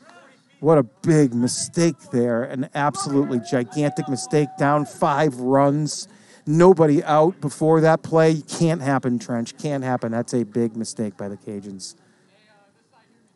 It's essentially a double play. It is a double play. It is. Not essentially. You know what I'm saying? I'm saying it's like what was just 1 and should have only been 1. Noah even attempt on 2. Yeah, that was really poor decision there by the Cajuns to run home. Their manager, Leday, was batting, so... I knew he was going to go. And this is where I've talked to Leday before, but he was up. But you have to have a manager. Look, you're up right there. You're not thinking about what's going on in the game. You're scanning the field where you're going to hit it. You got to have a manager, man, or somebody that wants to step up and take the reins of controlling some of the decisions out there, and that might have cost you a run or 2 if they kept the bats alive More right than there. a run or 2. That out can be 5 runs, That's it cost them all their momentum to boot, and it cost them an out in the middle of a rally, and they still would have had first and third, middle of the lineup out. Morris has been on fire coming around soon. With just 1 out, right? They get 1 more hit, they get it to Morris, and all of a sudden it's 12-11. Instead, the momentum killed. Game over, kind of, sort of. Yeah. Deflated. Bombers need 3 here to prevent the Cajuns from batting. In the bottom of the 6th, there's 15 runs. Does win immediately. Runnels back out for his 2nd inning of work. You know what it is? I wonder if it's just ego. You just want to go out there and show your speed. But he got gunned. Alex with a cannon. And that's not an easy throw. From left field where Alex was, I expect him to be thrown out there. Casey did get down there pretty fast. It looked like he got a pretty good jump, but Alex is got an arm. That ball kind of checked up on Alex a little here, too.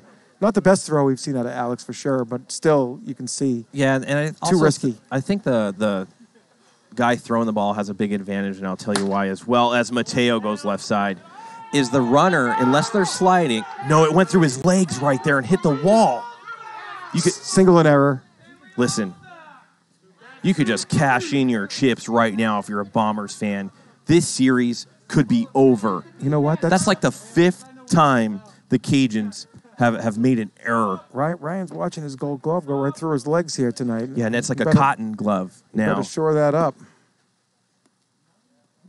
That was right to him. I didn't even see a 5-hole there. That's just squeezed through. We're up to 450 viewers. We're going to get over 5. I think we're going to push 6. Old Trenchy's going to do the best he can as Runnels tosses one. It's going to be 3-1. Let's get those TikTokers to come on over to Twitch right now. Search the Premier Wiffle on Twitch. You will see a far better production if you're on TikTok right now. Get to Twitch.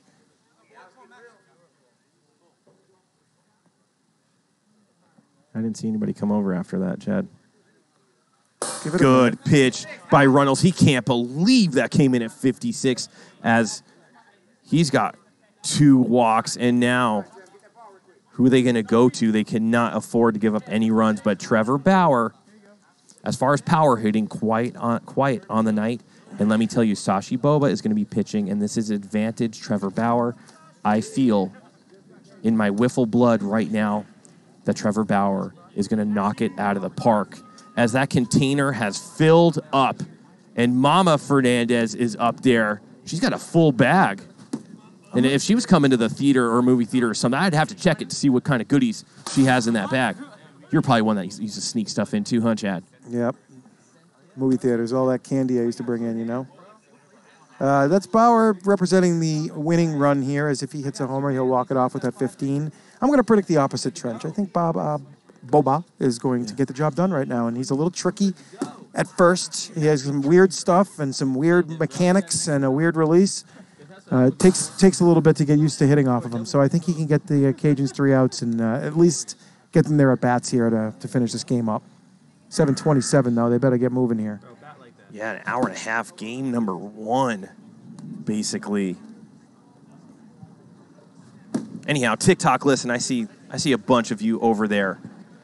Get on over to Twitch. You could see us here in the commentating booth. You could see all the instant replays and zoom-ins and dungeon cams and bet wiffle ball points, redeem merchandise, have a lot of fun in the Twitch chat, bet wiffle ball games, which is a lot of fun. You could get addicted to that real fast. And then if you have an Amazon Prime account, you get a free one with Twitch every month. Why not make it Premier League Wiffle?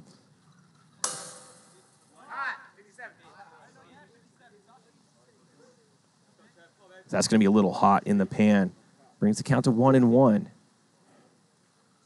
Oh, man, I thought for sure Bauer is going to take a cut at that one. But he holds off. He's looking at 1-2.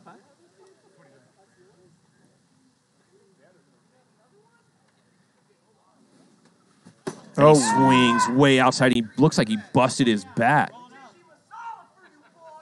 Sashi able to mix it up out there, and like I said, he does have a weird little mechanics, and Bauer didn't see that pitch at all that bad. It might be done. Bauer trying to roll it out. Here's Hollis. Got a couple home runs already.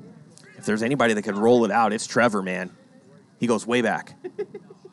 Here's Hollis.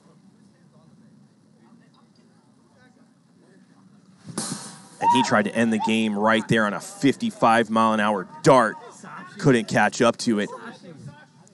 Hard to time Sashi up. He's got a weird release, kind of unorthodox, probably the biggest leg kick in the league. You got to remember, he's coming off a torn labriscus or whatever that muscle is in his knee. Day has the most difficult pitching staff to manage in this league. He has 7 guys, and, you know, it seems like Leday should be the best, but he's been the worst. So who does he go to? Which one of the guys on the bottom between Boba and Runnels and Nathan Roosh and Wil Morris? Who's the guy that's going to have it that night? You got to find out quick. Games get out of control in a hurry. I think it took him a little too long at the beginning of this one to get to Devlin, who was really solid, and maybe now Sashi looks really solid here. Good take. That's going to load the bases. for the man that birthed the children of the Bombers. What do you think? We could probably have some kind of scary movie called Children of the Bombers. Like a more new age Children of the Corn. A PLW media production. Yeah. Here's Big Al. Double wins it. Pop up right to Wil. Mo. Did he cross that line? No, he didn't cross that little cheat line. You see Mateo run as hard as possible, hoping he could draw a throw. As if he did throw it away, he would get the run, but Mateo... Man, his foot looks really close right there, yeah, Chad. I saw it closely. He went right up to that line. Watch his foot. Man. Are you sure? Yeah, did a good job there. And here's Grenier looking for the clean double to win it. What do you think about... I mean, I guess you can't go 3 outfielders, right? What? I mean, you definitely can. I know you can. I think You could go 5 outfielders, I guess, if you want. The only pitcher they haven't shown this game now. This is their 6th pitcher, Trench. Oh, man, and that's going to walk in a run. And I don't know if they're going to get out of this inning, Chad. That's his 2nd walk, and they're going to have to throw their 7th pitcher in here. And I don't know who their 7th pitcher is. Oh, Morris didn't walk out. That's correct. Remember? He's the one guy that didn't walk out. What?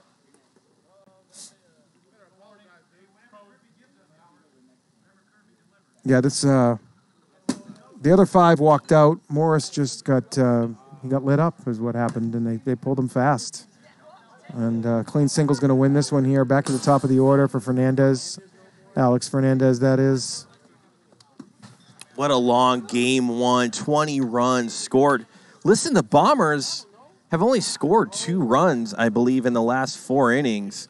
Didn't they score like a 10, like 8 or 9? I remember maybe 8 or so in the first couple.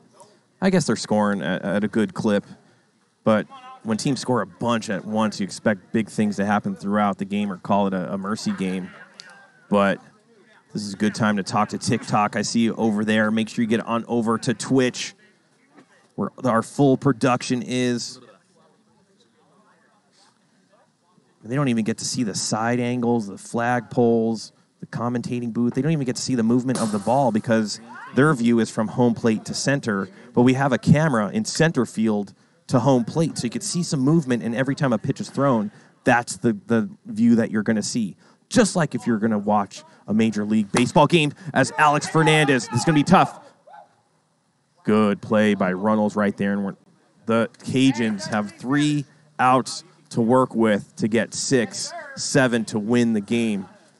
If you were going to give a...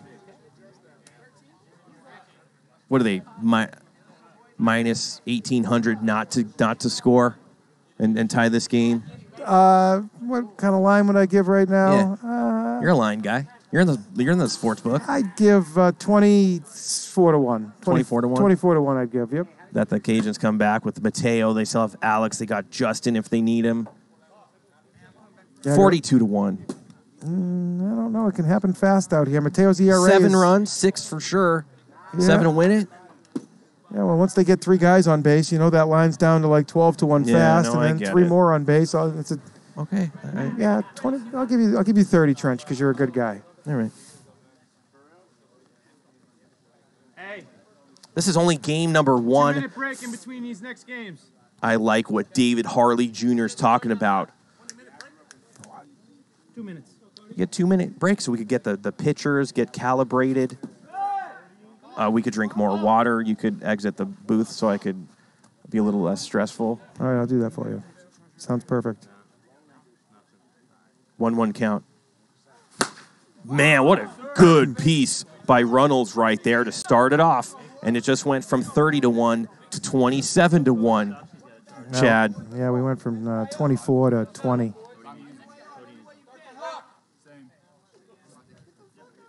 Yep. Just need a couple more hits like that. A couple of walks. Here's Wil Morris. He's had a good game. He's got 2 home runs. 1 each way. Good take there. Pitch really close. Slider breaking across the zone, too. It was certainly hittable. Oh, That my one's hittable, God. too, and he hit it. Way up into that Hollis tree. He wants to rename it But I don't think so. A 2-run bomb, and we're going to go to 21-1. Even less than that now. I mean, geez, it can happen so fast out here. Is that his third of the game? Third of the game. Wil Morris looking for some Player of the Week status right now. He's got some. Oh, geez. When you hit 3 in the first game, 2 to go, 5, 6, or 7 is definitely in your scope as Mateo, once again, leading the league in giving up home runs. Oh, thank God Chad had to leave the booth for a minute. It's just me and you, PLW Nation. And TikTok, get over there.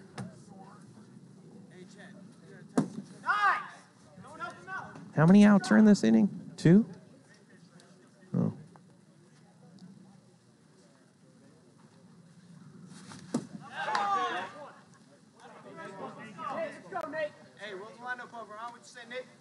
What's the correct amount of outs right now, Logan? Is it 1? Yeah, 1 down. Good. Thank you. Oh, take your time, Chad. The game's almost over. You could take 5 or 10 if you want. No? Okay.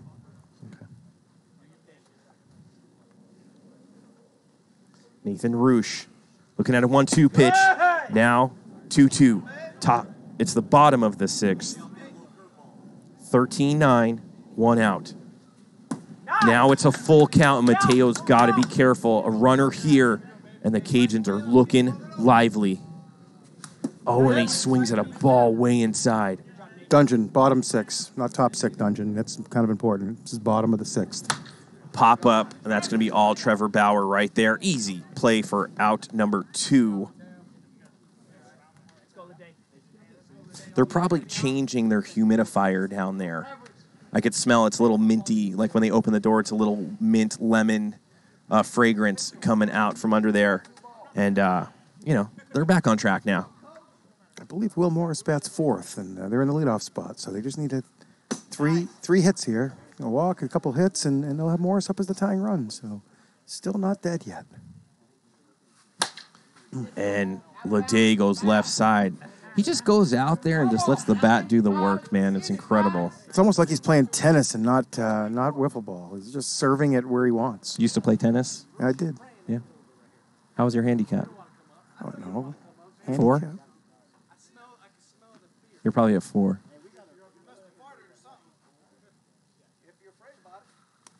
Good take there by Leday. Cajuns down to their final strike here in game 1. Need a little rally. Leday, he's like a beast, man. He's just waiting for that to curl back. Full count right here.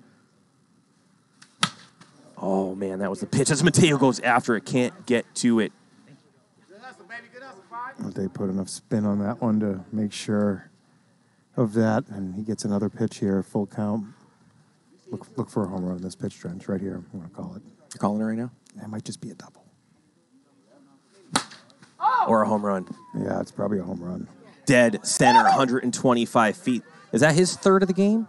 I think it's only his second. Oh, he's only got 2. Yeah, I think right, so. He's having a down night. That was a good prediction, though, huh, Trench? I mean, come on, dude. 3-2 count, throw a cookie, of course. Yeah, all right. 13-10. Not dead yet. Cajuns trickling along here. 17-1. I mean, to start out at 30, and now you're at 17. Oh, no, we're to, there's 2 outs now. Yeah, we're like 12-1. I mean, not even. Like 8, it's getting slammed at 12-1. The Sharps 2 outs? I mean, all they need is a single, and Wil Morris is up, and he's got 3 home runs. Not that far away. Mateo, how many more batters do they give Mateo? Roush swinging a little too big there, I think. Yeah. They're playing him. He's got that third base wide open. Hollis even up the middle on his pull side. Tough pitch. And Roosh goes deep. And that's going to be a home run. And we're probably at 8-1 right now, Chad. The Cajuns not going away. Could you imagine Ryan? He is absolutely fired up. Are you kidding me? Oh my God. Like his parents probably had to come home and pick him up. All the other kids probably try to get after him. Save situation in order with the tying run in the on-deck circle. Alex can pick up the little cheap save here. Just get 1 out. unbelievable game we got going. 13-11. Yeah, why didn't you call that shot? I don't know. Because the count was like 1-1, and you're not capable of making calls like that. It has to be like a 3-2 where you're like, oh, I feel a home run here. No, actually, the problem was do. he was yelling too loud. I was a little distracted by what the actions on the field there. Do you know even when I commentate, I wear a earplug too? You do? Yeah.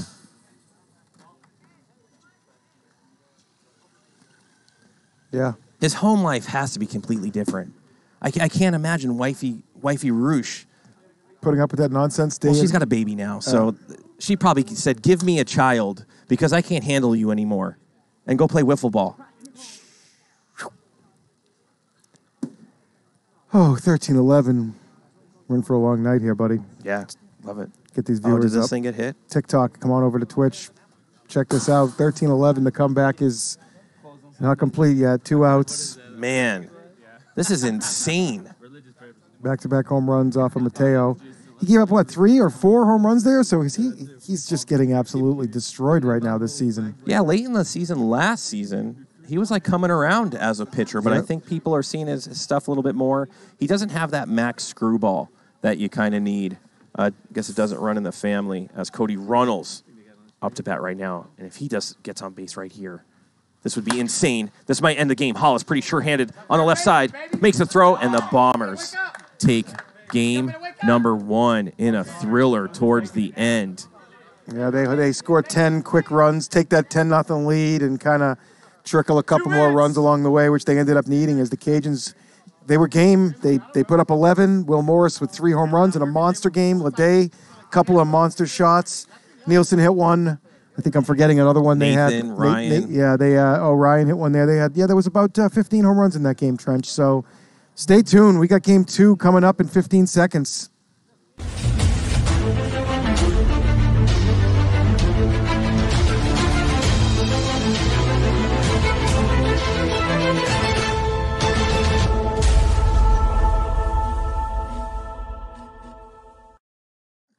We're back here. Game number 2. We got some starters going on here. Who you got, Alex? Not Carrasco. Looks like Fernandez. Nate. It looks like Ryan. Alex Fernandez, Ryan Roosh. We got the 2 aces. The 2 aces on the mound here for game 2. Bombers grab game 1. Puts them to 500, 23-23. They got a lot more work to do here tonight. Are the Cajuns done? The Cajuns are not done yet. They need pretty much every game going forward here. They need these 2 for sure. What's their percentage of making the playoffs? 3. 3%? No, I mean, I'm not. That sounds about right. Well, if they get the next 5, they have the Warbirds next week, and we'll just say they sweep the Warbirds and win this series tonight. If they get the next 5, they will be 26-23, and they will have a shot. But just a shot. On the from other there. side, I guess if the Bombers lost the next 2, what is their percentage to get in? 3. 2 or 3. 2, because they're missing 2 games from 2. They're in trouble. Let's go, gentlemen. Get a batter in there. Team needs to sweep tonight to be really relevant, and if they get 2 out of 3, they got a chance at least. They can go into next week. Bombers got the Vaders. It's going to be a tough series to sweep for sure, but if they can make sure they get 1 more here tonight, 2 from the Vaders, then they close with the Lightning, and they could sweep them and put themselves in. But it's going to be tough, as I believe the Sandvipers have a couple of relatively easier matchups, and I think that the Snappers they're on fire and they're just beating everybody right now. They're going to face the Legends next week. The Legends Circle that. on fire as well. So Circle that series next week. Who's facing that? Snappers Legends next week. Right, so we both have the same record. All right, so at least from this team's point of view, these teams, one of you guys has to lose. Yeah. So they're hoping for one of you guys to get swept in that type of series. You guys are tied right now at 26-22, right? Yeah. Huge series is coming up these next week. Oh, my God. Make sure you tune in Monday through Friday. And we're going to have Vaders Bombers Monday night. And then the Owls versus the Sandvipers. That's a big matchup, too, as the Night Owls are going to be fully stocked and loaded. Dalby, Stein. Look at the placing now of our playoff scenario. We don't know who the 4 seed is right there, or do we? And then this is towards the relegation, 7th, 8th, 9th, 10th place. There's your team, Chad. Right there, it looks auto-relegated. Goodbye, Lightning. It's been real. Hate to see that happen for at least some of the other players that are good on your team. Not so much you, as Alex Fernandez in the box right now. And look at that TikTok rolling over to Twitch. Pickle, what's going on? Tell me how you like the production here on Twitch. Welcome to PLW Nation. You are locked in as Fernandez takes a cut. It's going to bring the count to 1 and 2.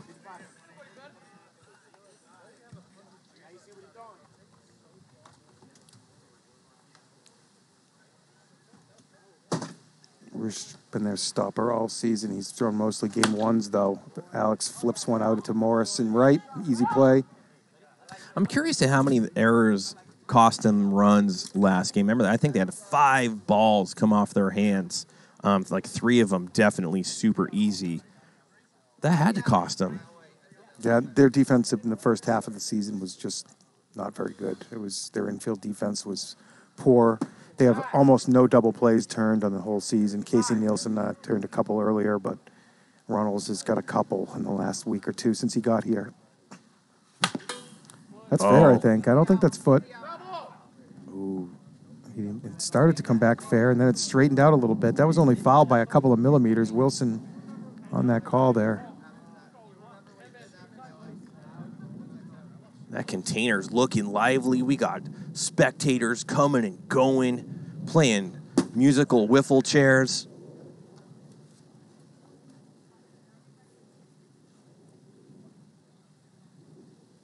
Mateo takes 3-2. If they could get to Roosh early with a walk, he's going to have to be a little bit more tentative on the bump. Yep.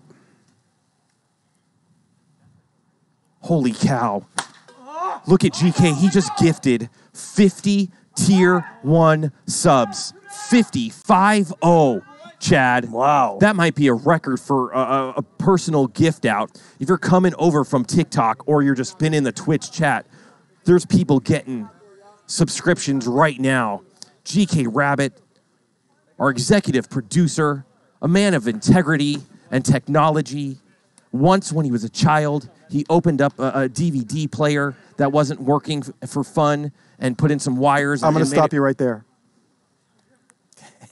The reason we have this production, Chad, the way it is because of GK. And you either honor that man or you're going to have to step out of the commentating booth. Max fouling off several pitches. He's a good batter. I like Max. He was for my rookie wild card a year ago. Same pitch, same result. Max is going to see about a 10th pitch here. The whole time Trench was rambling there, Max was fouling off pitches.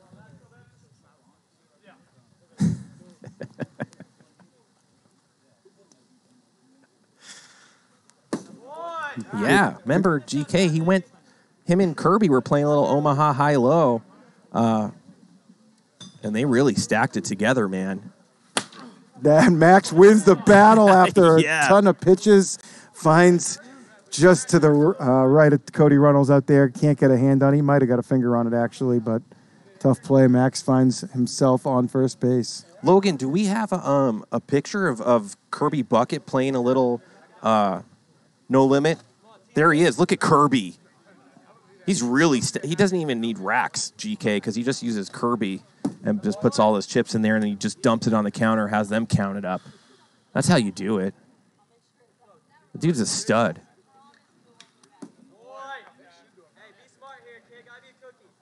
I love that emoji thing of GK right there. It looks legit.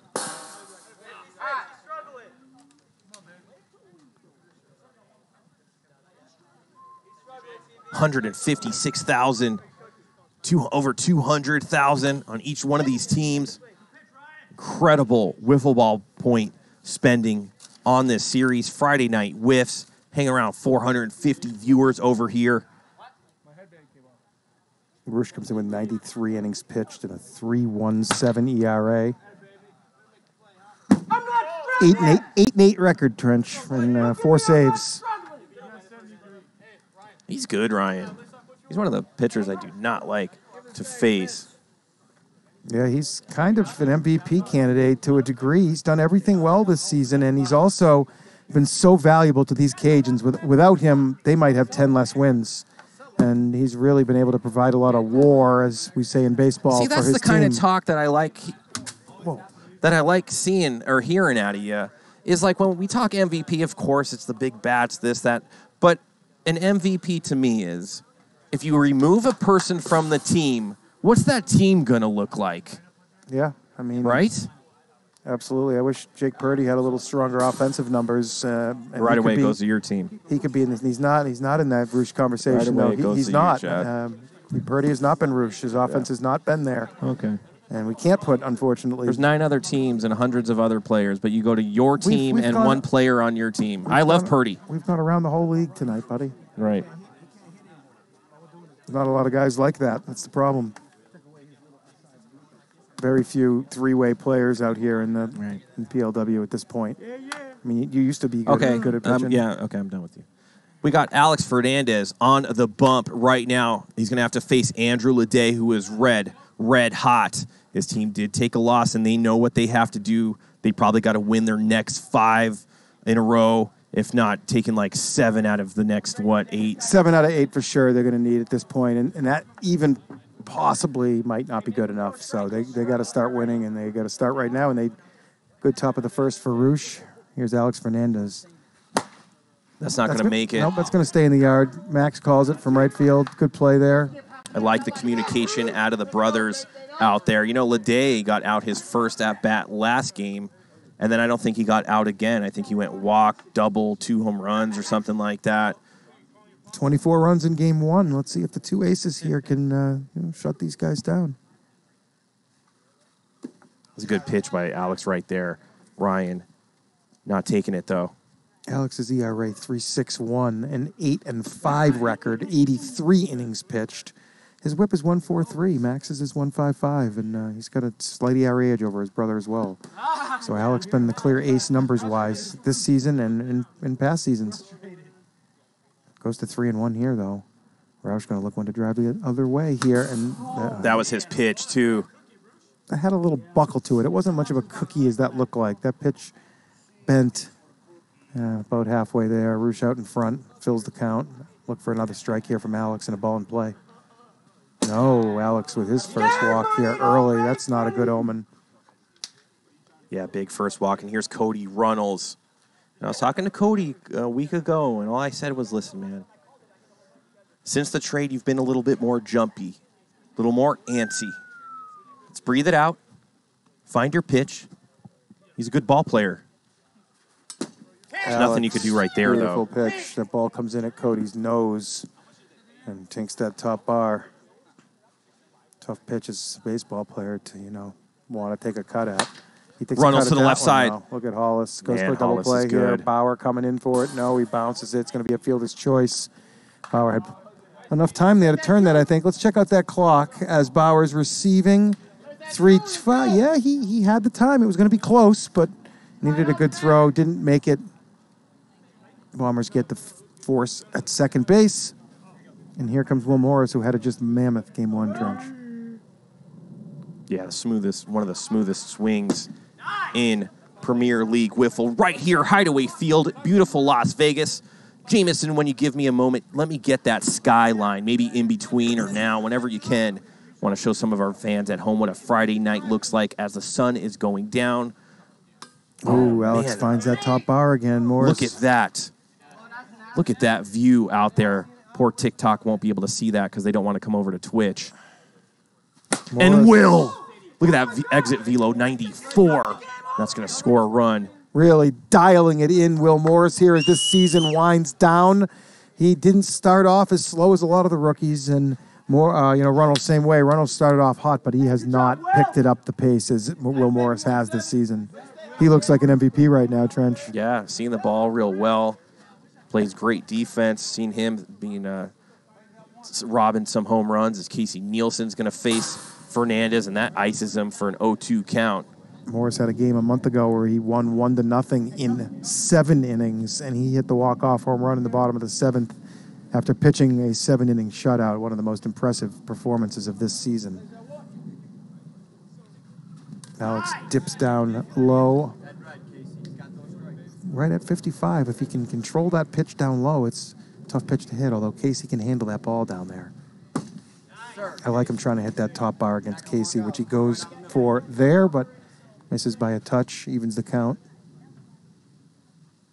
Carrasco kicks and deals. Casey fights it off. Going to get to see another 2-2 pitch here.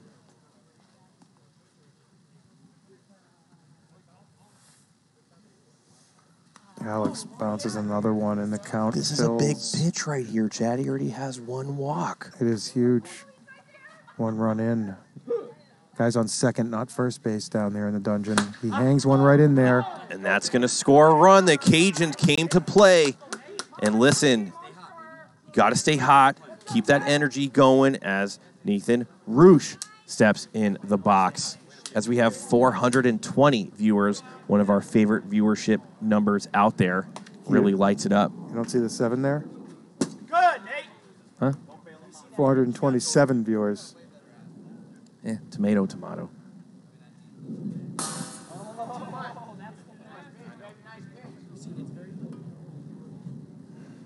Fernandez sneaks a kind of a cookie in there, freezes Roush, moves the count to 1-2, comes back with filth, submarine little rising screwball off the outside bar. And Gross. the Cajuns get a couple, though. They're here to play. They know they need to win these next 2 games to have any chance this season. Remember, the 6th place is neutral as well in the standings. Whoever finishes in 6th, it's neutral. And then 7, 8, 9, and 10. Chad's on one. Here he goes. 7, 8, 9, and 10 are in risk of relegation. 10 is automatically relegated. 7 plays 8. Loser plays 9. Loser of that series joins 10 and is also relegated.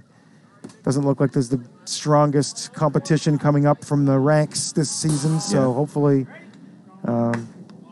nobody gets relegated this year. We got to run this back one more time. We're getting things rolling here, and I don't hate it. Run the same 10 back and see what happens. And you really get to learn a lot about people after watching them bat 400, 500 times.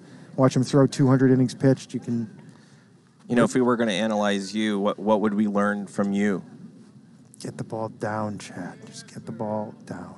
There you go, man. I like that. You're really looking in the mirror, understanding what you need to do to become a better player. And I'm the same. I mean, we watch our games, of course, after you play. You want to become the best you can here at Hideaway Field, and the way you do that is just by watching film and going out there and doing the best you can. As Hollis up to bat right now.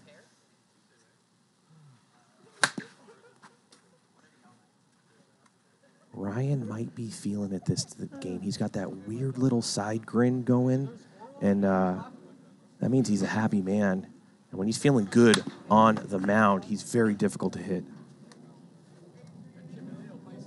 Look at that. People have their headbands on at home. That's dedication. And Hollis, he might have broke another bat.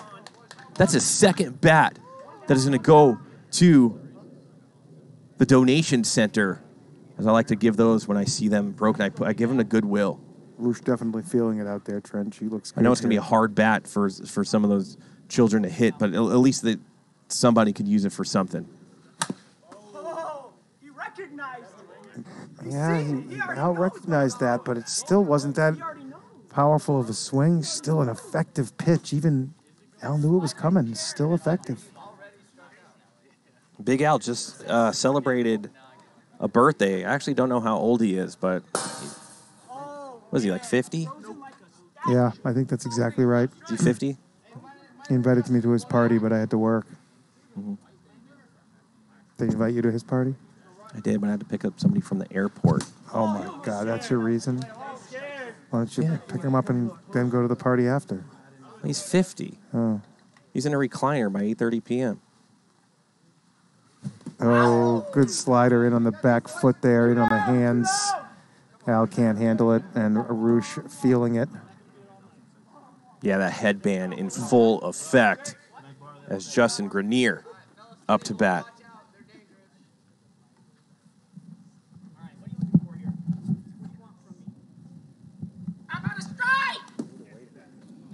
Man, he'll be back or no? Oh, you're going to come back? Too bad. 1-1 count. Like, how many times does Chad need to... Oh, my God. Epic destruction of that wiffle ball. And, man, I don't know if anybody hits an opposite field home run as good as Justin. He really, really feasts on that.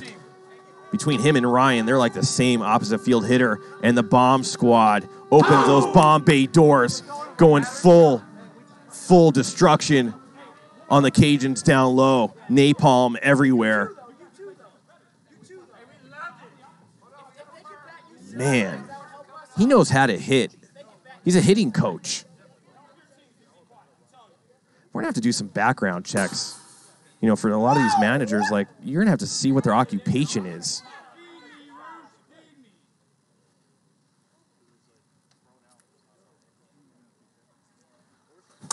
Wow! I am not quiet! I am not quiet! There's something wrong with that kid. I am not quiet! Let's go, boys.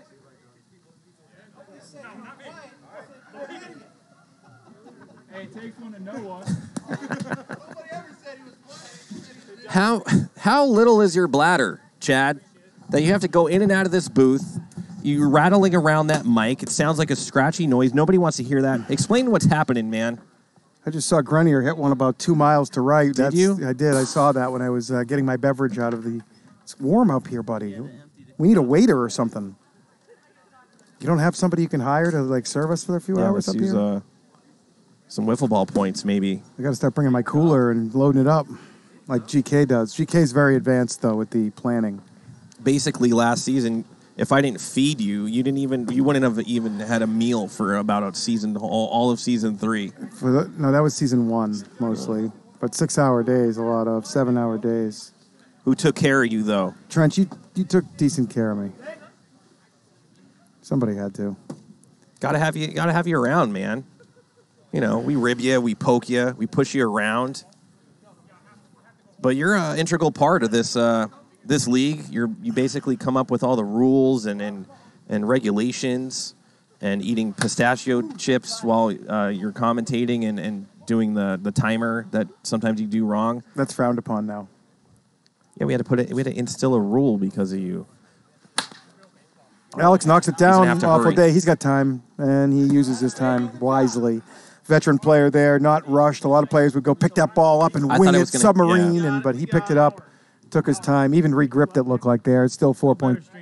I thought it was gonna hit the fence right there, which kind of changes things up.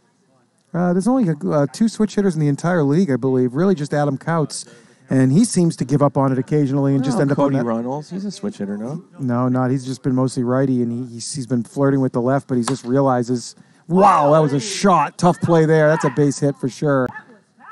And, no, I'm going to say there's no switch hitters in the league. That's what I'm going to say. After watching 4 seasons, yeah, Adam Couch says he is certainly decent player left-handed. No, that's going to bring up in our PLW chat He's after just he hears about this. He's a monster righty, Trench, and he's only a good player lefty. So I have to say, Runnels barely misses that, as that was going to go yard. great play by Max out there. He couldn't find it for a minute. The sky gets a little tricky here after that sunset's kind of the gray area here, and Max does a great job, finds it.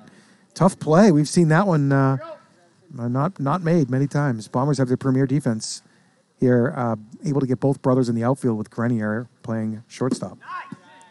Wil Morris up to bat. Cajuns already up 2-1. This one's going to be a doozy as he looks. Alex has that awesome top bar tink, man. Yeah, he does. Big P, I see you first time chat. Welcome to PLW Nation as Wil Morris goes way outside and low for that one as he strikes out. Welcome to PLW Nation.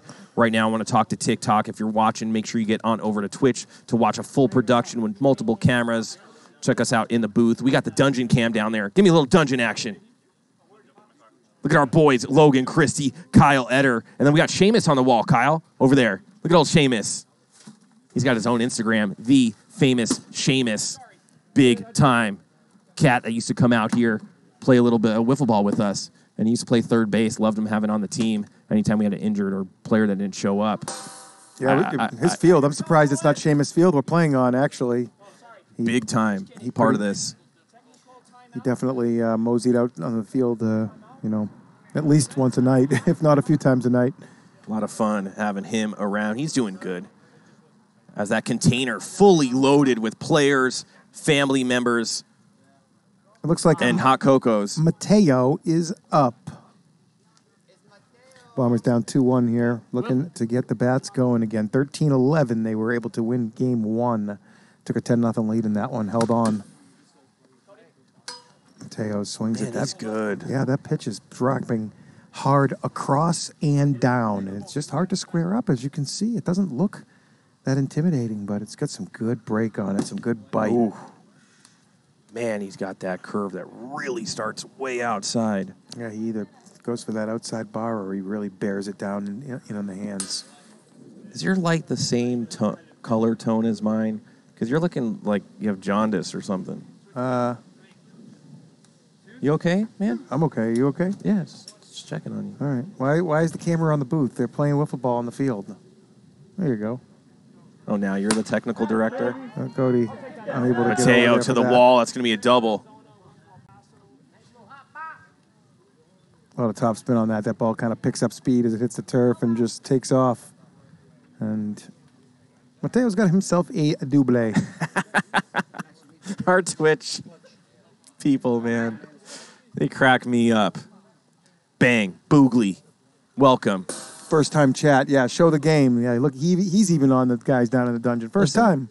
As we know, PLW Nation knows every time we go to the booth and focus on your face, the ratings go down. So, our guys down low, they got the humidifier going. So sometimes Roosh don't get to it. That's a tough play. That ball was spinning like crazy, and he goes cuckoo on it. And I don't know. That's Roosh for you. We don't see. Steals it from Boba.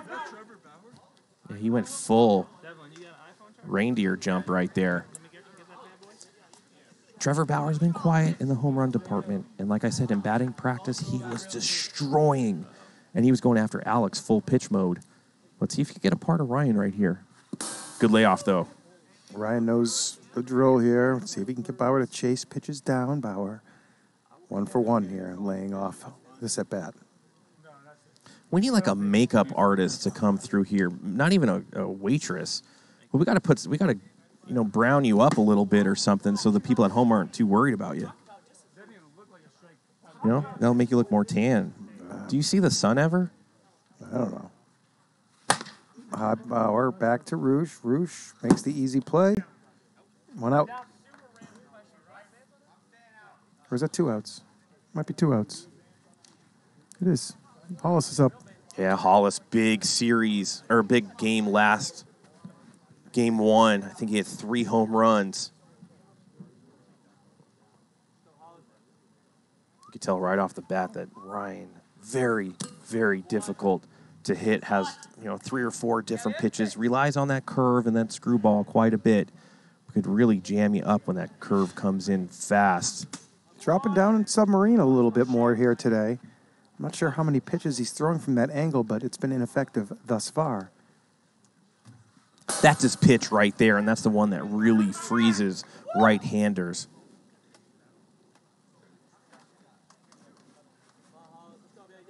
Let's see what he drums up right here. Good take by Hollis there. Tough pitch to take there. It's a strike a long time, and then at the end it just kind of drops down and it's behind the plate there in the turf, and we're full.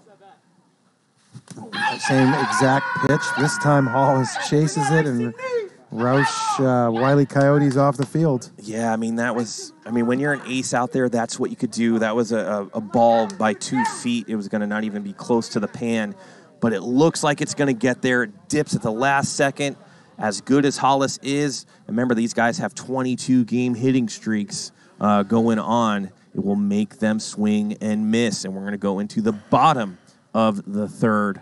I'm Trench Pacone, play for the Legends.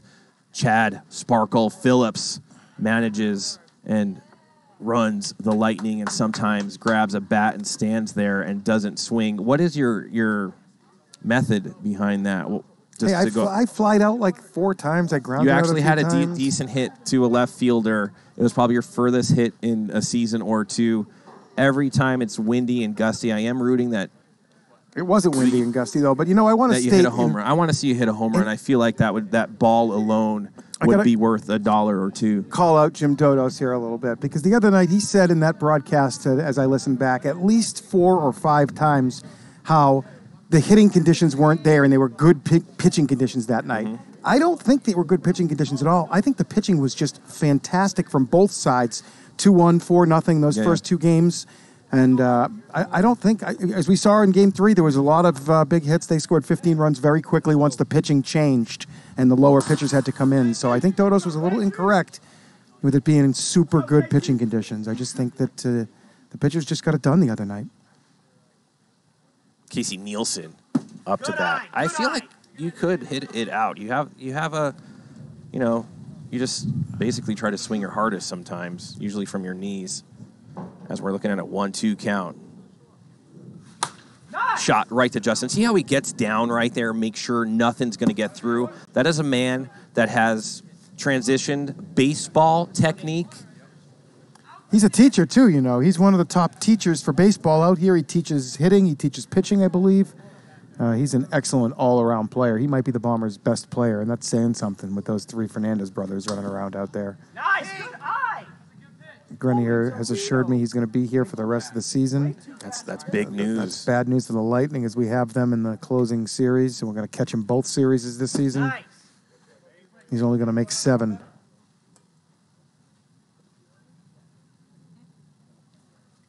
Alex hangs one there. You can see that right out of his hand. A full hanger. Nathan Roosh hammers it straightaway center, and the Cajuns tack on 1 more run. They better keep tacking, Trench. Yeah, caught a hanger there. Should have played those Kings, Mikey.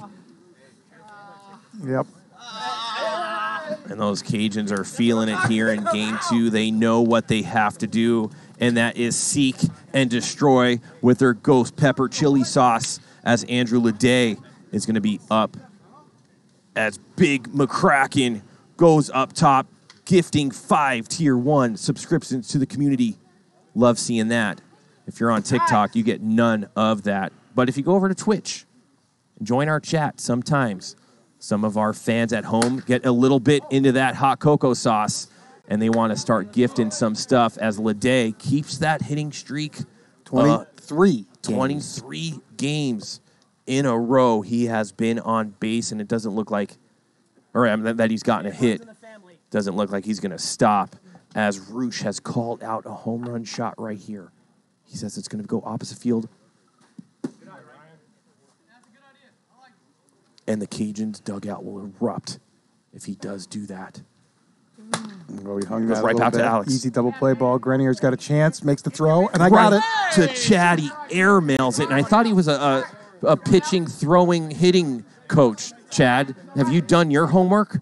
Yeah, he had a lot of time there, but you see the panic and just double play percentage this season in Premier League Wiffle is extremely low, Trench. A lot of those we've had. You put the kibosh on him. You said he's our best player from all these different angles, and he airmails one right there. As Big Crun. He's going to have to shorten that up a little bit here now and find a way to put one in play here. He's got a duck on the pond out at second. GK says he threw a riser as Cody Runnels swing and a miss. No damage done as the wiffle ball gods go back to bed one more time. But Nathan Roosh extends the lead by 1 after a incredible home run. 3-1. Look at how pale you are in comparison to me. Are you sure?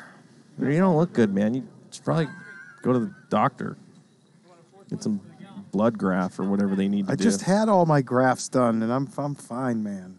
Just because you just lie out in the sun all day long. That's what I do. You just sit out there with the pigs and talk to them and nurse the chickens back to health or whatever you do out there. Yeah, I know. I'm sorry I care about the rest of the world. Big Al going to lead off here in the top of the 4th. We're halfway through this one. A 13-11 game in Game 1 has turned into a pitcher's duel here between Mr. Roosh and Mr. Alex Fernandez here in Game 2. Yeah, I mean, it's Ryan Roosh right now is the difference. He's been the difference all season for this team. Wil Morris starting to make an impact on a few games here as of late. Leday always kind of doing his thing, but his thing isn't enough to win games necessarily. He needs somebody to support him, and Roush has been that guy. He started the season off hitting like 100 or 120 for the first 4 or 5 series, and now all of a sudden he's a 350 hitter, hitting the ball hard the other way as anybody, and these Cajuns are running out of hope for Season 4 playoffs, but they still have to keep pushing the gas pedal and at least try and get that 6th seed to avoid relegation. Rolls one over. Roosh lets it go to Runnels. Runnels makes a good play coming forward. Listen, as a pitcher, and I understand, if you're going to make a play on the ball, then you have to make a play. Don't go Maverick in front of Iceman move, and you might mess up your shortstop right there. Yeah, I mean, you're right. I've had some times when I've had a tough time seeing a ball that right somebody... back to you, Chad. It's amazing, man. But amazing. Runnels able to concentrate. You win the internet. Got a good bounce. You won the internet. You're the winner. What is wrong with you tonight? What the heck? Because it always goes back to you. I mean... I get it. Friday night wiffle, man. But yeah, that's exactly what happens. Somebody crossed in front of you, and you made a poor throw. No, not. Yeah, okay. Grenier. I digress. He jumps. He drops. Oh. Come on, Nathan Roosh. Yeah. What are you doing? Brian kind of finding it amusing out there. Nothing you can do, man. Nothing you can do. Oh, now they're going to try and get a double play here. That's out. the 7th time, if I'm counting correctly, that his ball has hit a defender or a ball that could have been made. Yeah. A lot of drop pop-ups here tonight. Cannot do that. I'm going to have to rip into them after this series. Roush throwing a pitch that Carrasco would be proud of out there, 54 off the back of that top bar, and it's 0-2. Yeah, Renejo, for sure. The wiffle ball gods are in and out of their little coffins.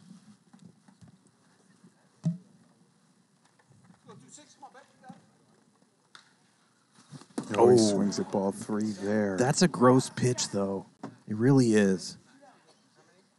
Oh, man. Chris Coleman is saying there's a bunch of Colemans in the field tonight. And he ain't lying. I got to tell you. Here's Mateo. If there was 100 defenders out there, he'd come in last place. Maybe. Good pitch there by Roush. Only 51. He heard some zip on that one. Found the outside bar. And once again, he's up 0-2. He's making a point of getting ahead in the count here tonight. He understands how important it is in these low-scoring games.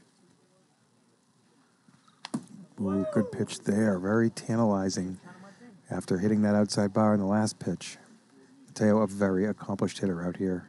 He's been a monster the last 2 months. It's just amazing, as you were talking before, like the Bombers put up 13 or whatever, and then the next game when a really, really good pitcher comes in, it is just a different story as Mateo fouls that one off to the right side.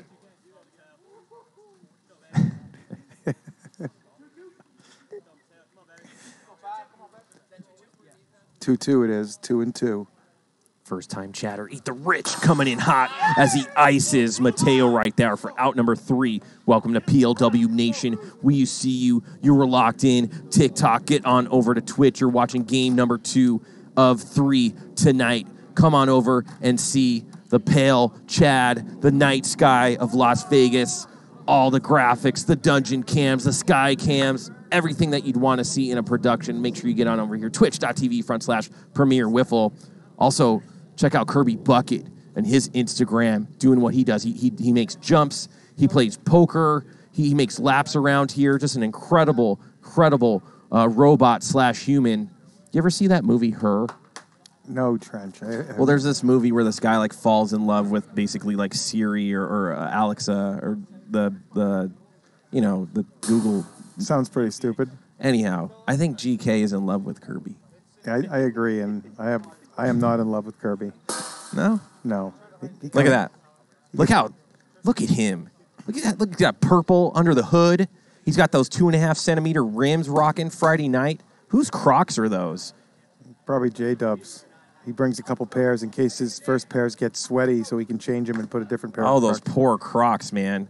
Keeping that dude elevated. All right, Cajuns looking to tack on here. They can't fool around here. They lost game 1. Put up 11 runs. It wasn't good enough. But this game, 3 runs might be. They'd like to tack on 3 more here, Trench, though. Oh, man. Forget about me hitting home runs. Cross, Hollis Hale. He's a vegan dude. He won the home run championship season 1. How many home runs he has this season? Great pitch by 15. Alex to the outside bar. Good zip on that one, 54, and he's up in the count 0-2. A lot of people not liking what you're talking about with Kirby. As Wil takes ball inside. Yeah. Filth. Alex just dealing filth at Morris, who was on fire tonight. 3 home runs in game 1. And Alex has his number. Renee Ho. Those poor Crocs, man.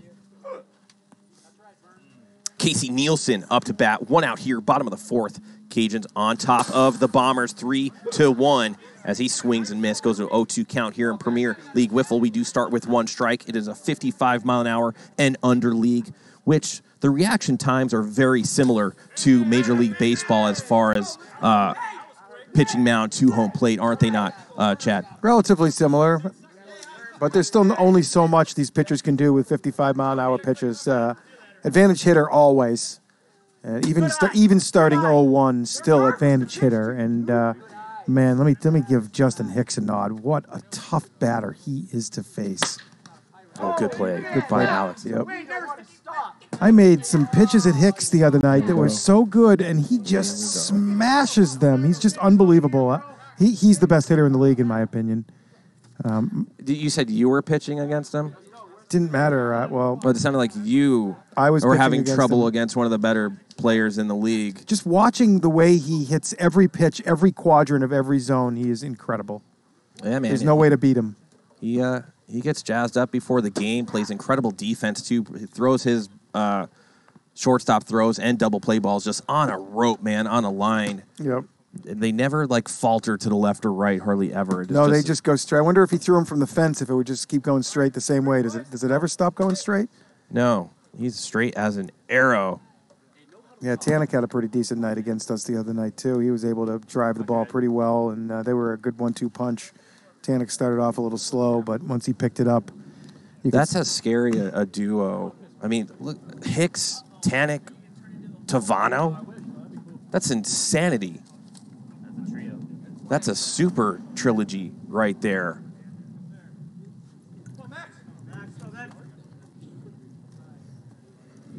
So league leaders in whip. We got Billy Santiwan, .90. James Stein, .94. Tom Gannon, .96. 3 guys pretty tight there. Yeah. Really good, under 1 in this league. Incredible.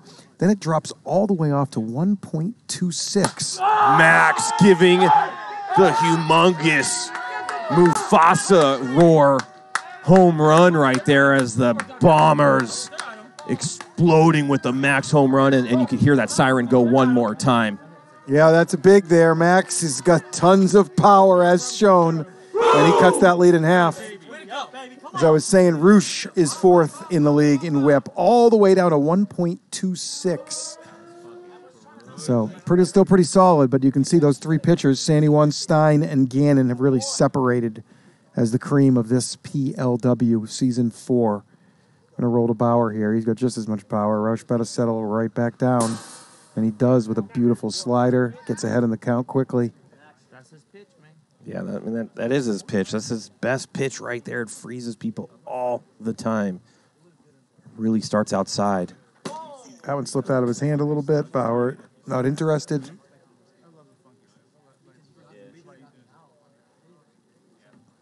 You doing good? Yep. All right, man. And Bauer goes outside right there. Another strikeout for him, and that's going to be out number 1 as Hollis Hale up to bat. Sean gifting a Tier 1 sub.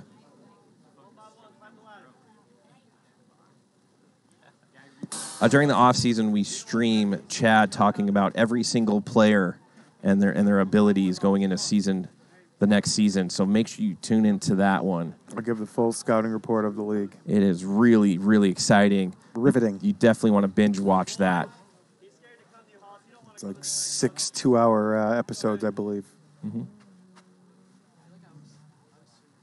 Hollis able to lay off a couple of pitches in the turf to start this at bat, but unable to lay off the third pitch into the turf. Roosh just keeps going back to that same well, and eventually it seems to work. You lay off once, you lay off twice, and you just can't resist his temptation and little drop balls. Ooh, another one in the turf. He's bounced all 4 pitches this at bat, and we are full.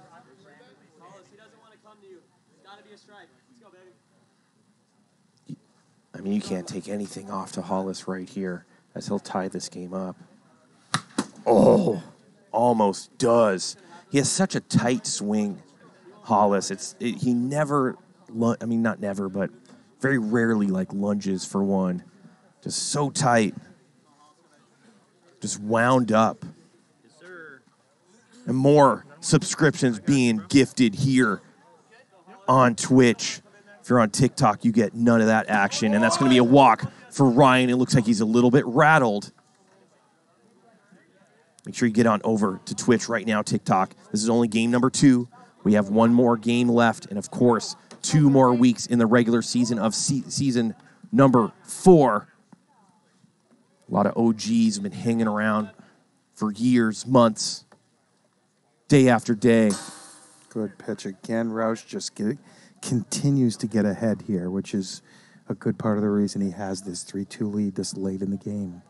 Yeah, getting up in the count is enormous here. He kind of just flicks that. Not even like a full wind-up. Just puts his foot down and tosses it. Okay.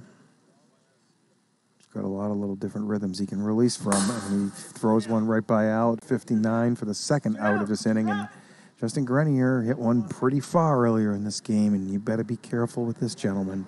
I'd consider the 3 outfielders right now as well and go into a no-doubles defense with that tying run at first base. Yeah, Ryan's got to be closing in on 3 or 4 more strikeouts on the strikeout lead.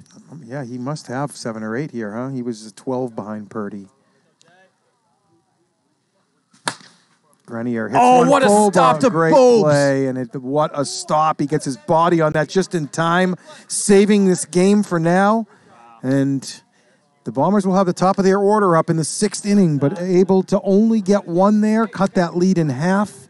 It's 3-2. Cajuns going to look for some insurance right now as they need this game. Both teams need this game, Trench. What an incredible play by Boba. You could definitely say he played Marco Polo when he had a pool and had that fish out of water technique where his toe was in. Remember that one? No, Trench. I don't see any movies. This is wiffle ball. There's no movies. I don't know if that was a movie. I saw Kindergarten Cop. Did you see that one? Yeah. I saw that one. Yeah, I like the ones, 6th grade. Those kids are young. It's a good movie. Yeah, bottom of the 5th. Cajuns up 3-2. Fernandez back out to the mound. Both pitchers looking to throw complete games here. Need a shutdown inning here. Alex does. This game has moved quite quickly after a very slow, dragging game 1.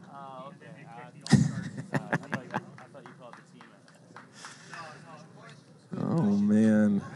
What would we do without you, Chad? I don't know. I got to tell you, you are one of a kind. Here's Leday. Look for a double out of him. Leday.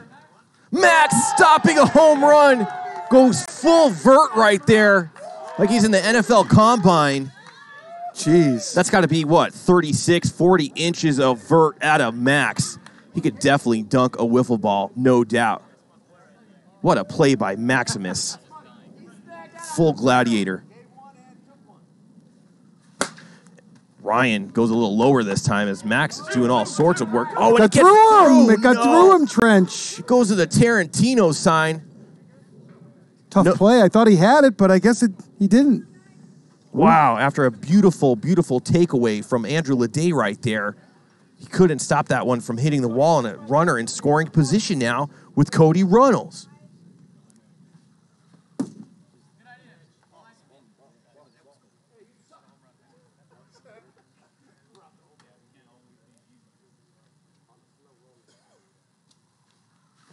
And run's going to pop up right to Fernandez for out number 2. That was a big out right there. Sure was. Wil Morris is going to step into the box, and I like this matchup for Wil Morris right here, Chad. He's got a base open. This is a decent time to use it with the down 3-2 here. Definitely can't miss and allow this man to hit a 2-run home run here. His 4th of the night it would be. He's got to be really careful. I know, for sure. I'm feeling power hit right here. Premier League Wiffle makes the intentional walk difficult here because Alex already has 1 walk, so walking him walks himself out of the game. But it's what has to happen, I believe, and you can't let this guy extend this lead right now. Yeah, I agree with you right here. It's like a intentional walk, but he does come inside bar to make it a full count. Now we're dancing. He's still not going to throw a strike here, I don't think. And if he does, it's a bad idea. Oh, and he does get away with a good pitch to the outside there. Fires it in. Alex, take no prisoners. Not afraid of anybody out here. He's a veteran. He's been here since season 0, since the beginning of all this. And they need a run. I mean, it's not even quiet, but like I say quietly because there's like really big time aces out there with these 10 teams. But he just comes up clutch. Like you said, he is scared of no man. He's always going to attack you. He understands the game and really does his homework as a pitcher to place those wiffle balls, man. What an incredible player. Love that he is in this league from basically season 0 to now. Well, just a veteran mindset. Well, now we got a 3-2 game here. We got Ryan Roosh looking for a complete game right now. We're going 4th time through the order here for these Bombers. They're batting 7, don't forget. So this is the 22nd hitter of the game for them as it works out. And Roosh trying to go all the way. Raver, man. That's awesome. Here we go. Fernandez is the order this inning. Yeah, the 3 amigos. And that's going to be right side. Wil doesn't get fooled.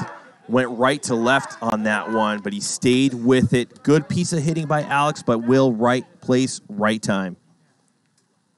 Yep. And you can see Ryan knew how important that was. It could have easily gotten down as Mateo jumps in the box. I think he only has 1 home run tonight, so he does have the Premier League Wiffle lead right now with 28. Eder has 27.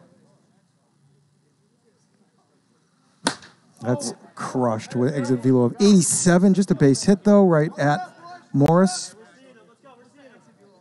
You know what? I think we had a few other batting streaks. I think was Mateo and... Oh, man. Yeah, you're right. I got it right here. If he had a hit last game, that's going to keep... Did Hollis get a hit this game?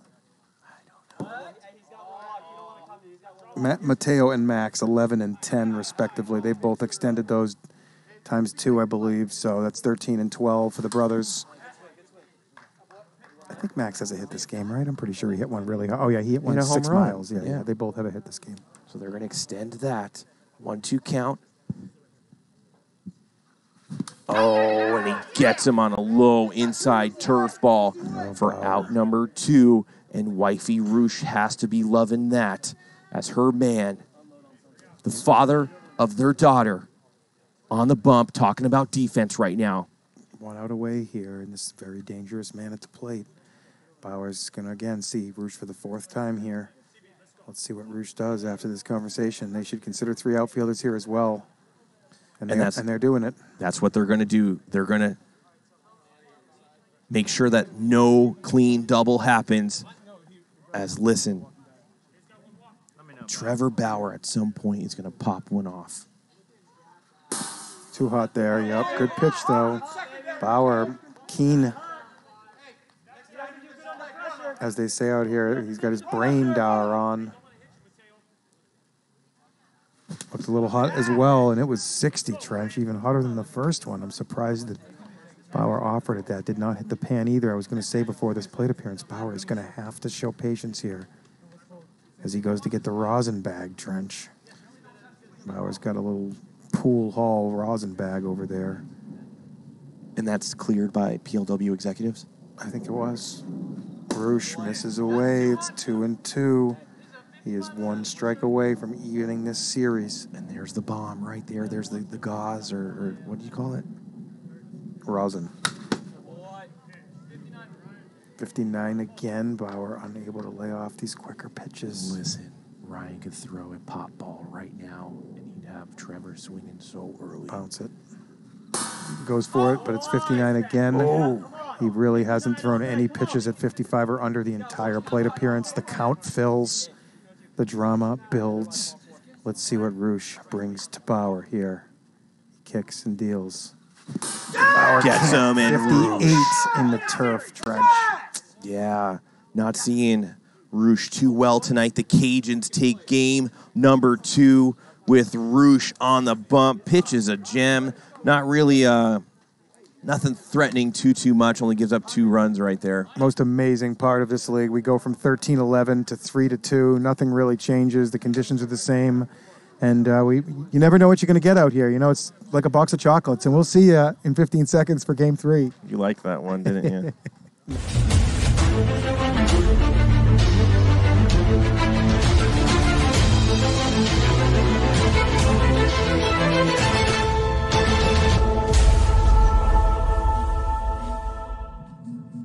Did he really go with that? The box of chocolates and then exit the commentating booth like he won? Game number 2, Cajuns take it down 3-2 behind Ryan Roosh. The Bombers try to come back there. Top of the 6th, cannot complete a little bit of a comeback. We're going to go Game 3. It looks like Wil Morris on the bump for the Cajuns. I'll get the starter for the Bombers here in a sec. I would think it's going to be Mateo. Wait, did Mateo start Game 2?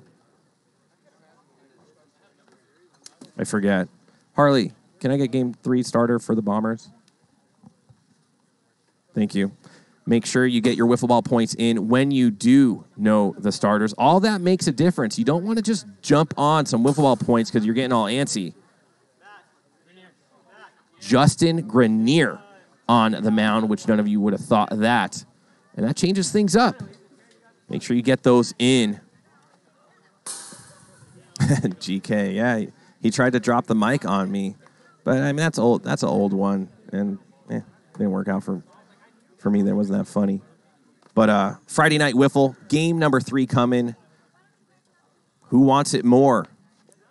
Each one of these teams know if they lose, they are done. Maybe not mathematically. They would need to go perfect, catch that inside straight to make sure that they make the playoffs. But, man, that's not a good position to be in. You have to win 2 here and then go win probably 7 out of your next 8 in difficult matchups, plus some help throughout the standings as we go into the final 2 weeks here in season number 4. So this is exciting stuff for each one of these teams. They know that they got to get it done. I want to thank the stream team. Of course, we got Dungeon Masters down there, making sure you see all the angles. Let's go to that camera angle. They might be in full mist and humidifier mode. I love that they immediately, look at that. There's Eder, there's Logan Christie, we got Vaders, we got Night Owls down there, and they're making it happen. We got a Skycam operator, Jameson Steed, up there 12 feet in the air, making sure you get all those roaming pictures as Alex Fernandez up to bat right now. And he's going to take a Wil Morris pitch. A little bit high. The cocoa's starting to flow out there on the container. Did Chad go home? I don't know.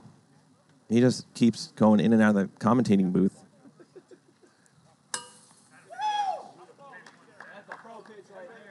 Like, what if, like, a Skycam operator, Harley, or a umpire doing the timing was just like, I'm just going to leave my station. Or Kirby's just like, I'm done for the night. Chad just, I guess, what? We give him special treatment? Listen, you never leave your wingman. 3-2 count. Alex, major cut, left side, foul. Did he go home? No, his phone's here. What's he doing? Worry about that, man. Sashi Boba, left side. Should be an easy play. Goes after Fernandez right there. And that mop head almost cleaned it up. Alex Hutt, subscribe in Tier 1. Small brain, small bladder. Same thing. Mateo in the box. Hey, you guys walk as much as you want. And then Chad's going to come back. Watch these. It's going to be a disgusting gear headset put on. It's going to be all scratchy, so I'll let you guys know. He doesn't know what he's doing. 1-2 count. Eat some of those warm chocolates in the car. Were those original? Oh, here he is. There's Chad. Everything okay, Chad? There it is. There's a third game, Trench. I thought you said we were done. What are you doing out there, man? I thought we were out of time. My fault, guys. Do you see me coming in and out of the booth 4, 5, 6 times per series? What if Harley just did that? What if the Skycam operator did that? Would you be happy? What if one of our angle guys down there did work on the Twitch board? Angle guys? Yeah, make sure we have all the angles. Oh.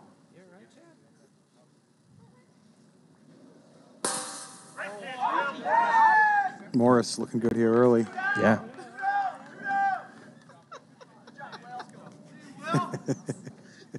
Did you see the other 2 outs prior to that? Yeah, one out from your parking lot. No, there was only 1 out prior to that. That was the second out. And here's Max.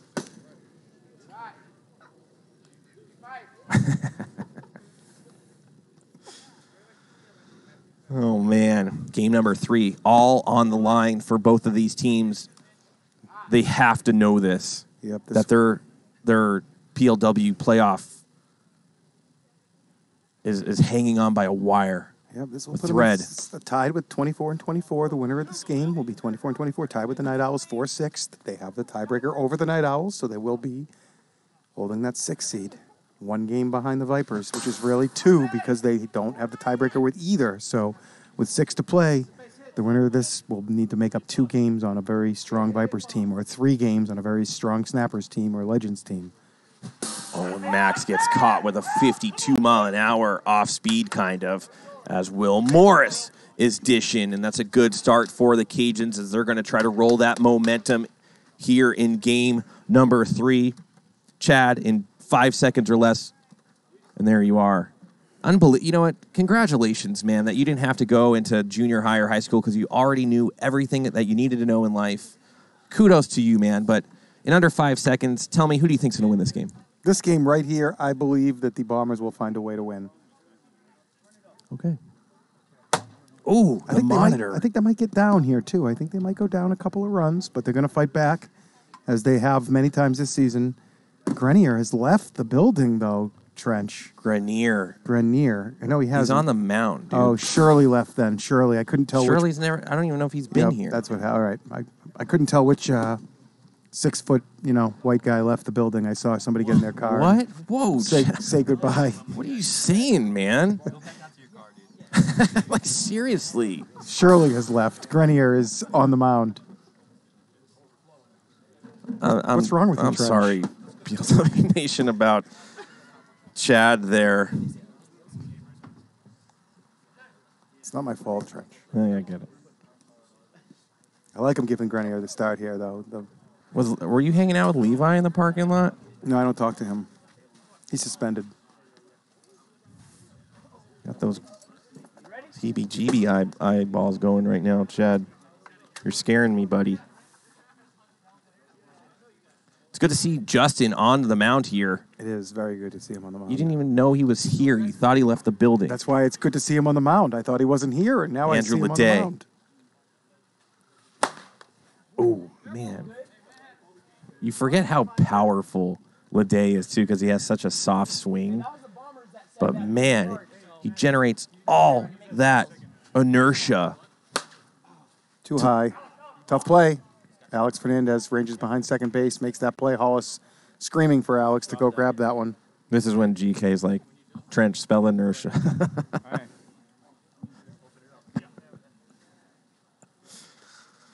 Oh, man. Oh, big swing by Roush on a little riser by Grenier. Okay, Grenier. I see you. They haven't seen that pitch hit tonight.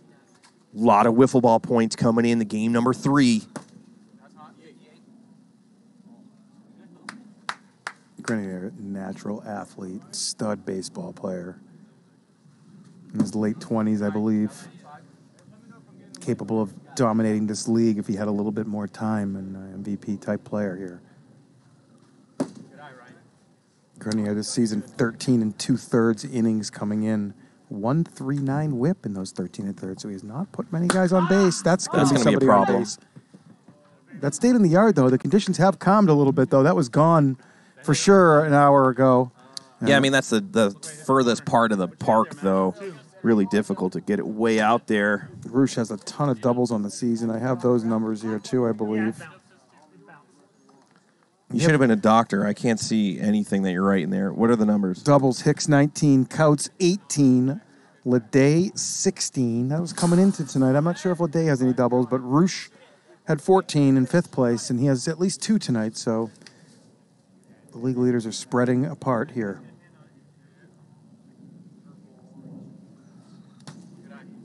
Good take by Runnels there. Yeah, watch out for Runnels this game. I think he's going to settle down. Oh, and that was the pitch. But double Nichols. It's going to bring the count to 1-2. Grenier throwing a little riser there. It's caught him off balance a little.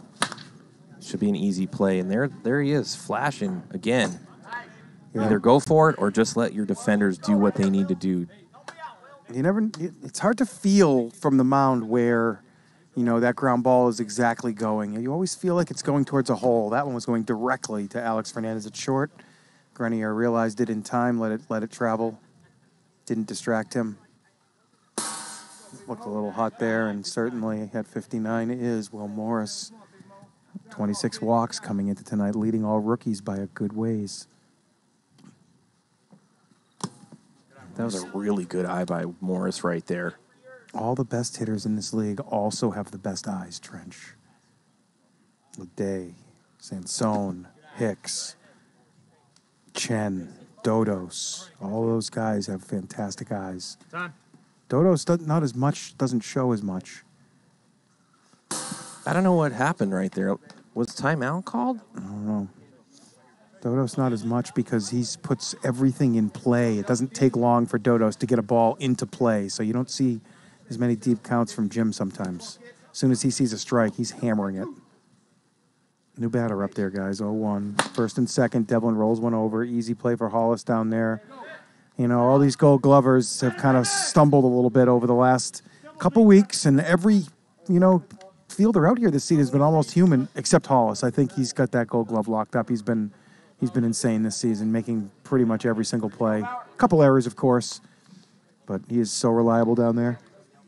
Sure you're going to mention that you deserve a Gold Glove, Chad? No, I was been peppered a couple times the last series. I've made a couple good plays. I've let some balls go through. Tough playing defense out in this league. The ball gets to you so fast. And I do have pretty good reaction time, but I'm just an old man now, Trench. Some of these kids are so good out here. Competing against guys like Wil Morris. I mean, come on. Is that even fair? Yeah, I was talking to Sansone when we were watching that Vaders Snappers game, and we were like, there's athletes out here. Pick a sport, and we could probably pick any guys in PLW and go represent and be very, very competitive. I agree. Absolutely. Any sport. Any sport. Any sport. Baseball, hockey, pinball, darts, bowling. Flipping coins up against the wall. No, not that one. Bowling. Spurrier's a 232 average or something like that. Yeah. Park Shore, where you climb benches and park stuff. Frisbee golf, of course. I've been out there. Krista Warchick in Warfield. He's like a scratch Frisbee golf guy. PLW gaming.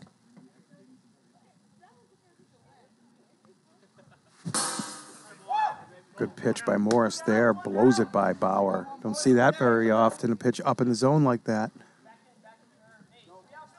This could be another pitcher's duel here. Everything kind of exploded in Game 1.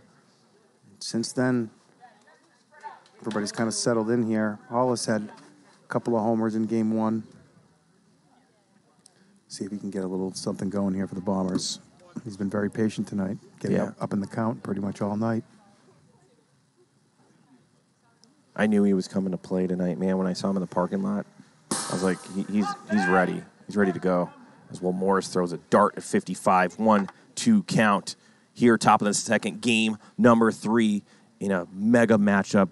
The loser of this basically has 0.5% a chance to make the playoffs. Take something off there. Has Hollis out in front. Morris, 2 quick strikeouts here in the second, looking good. Morris's pitching numbers coming into the night. He had a 2.36 ERA. That's amazing for a rook. 1.30 WHIP, which came into the league in 7th place into the night.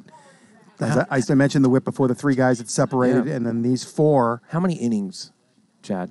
He has 41 innings thrown. I don't mind that. It needs to be a little bit more. I was talking to Tanik about that. I think it needs to be a little higher for me in the pitching department to maybe take Rookie of the Year. But if he finishes these next 2 weeks and he could maybe up that total into maybe the 60s or something like that. He hit 3 home runs in Game 1. He's in that race. I heard last night the broadcasters mentioned the 3 guys that were in there, and I think Wil Morris might still be the favorite to win that Rookie of the Year, bud.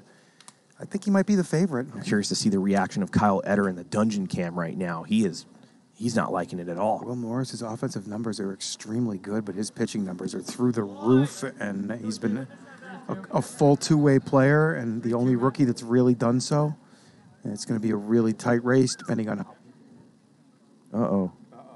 I think your mic got muted. Yep. Ain't hating it. Hello. I'm back. No, that's too bad.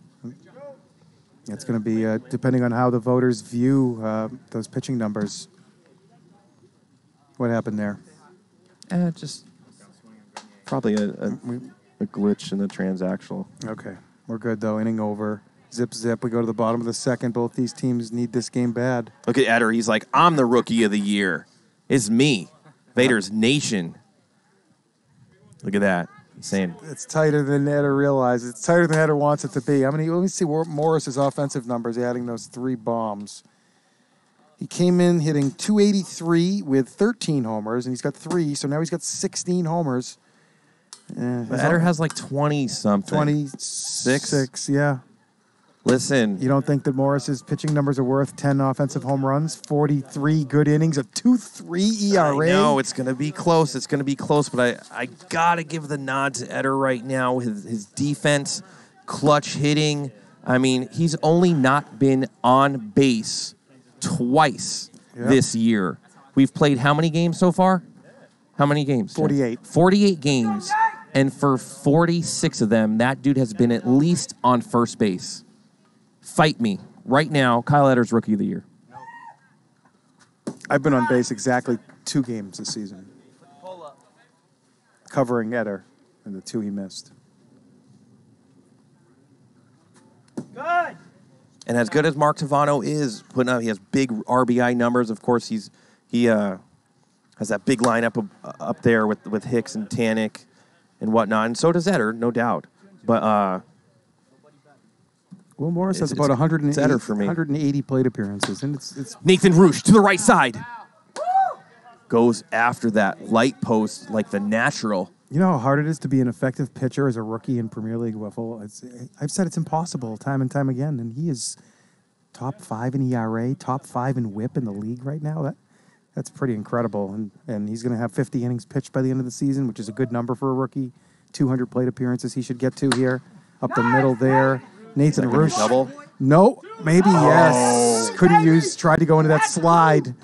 But it is a double. It's a big double because, now just a single scores him. You keep him at first base. You keep that double play in order.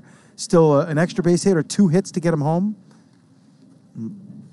Nathan Roosh really picking up steam as this night has gone on.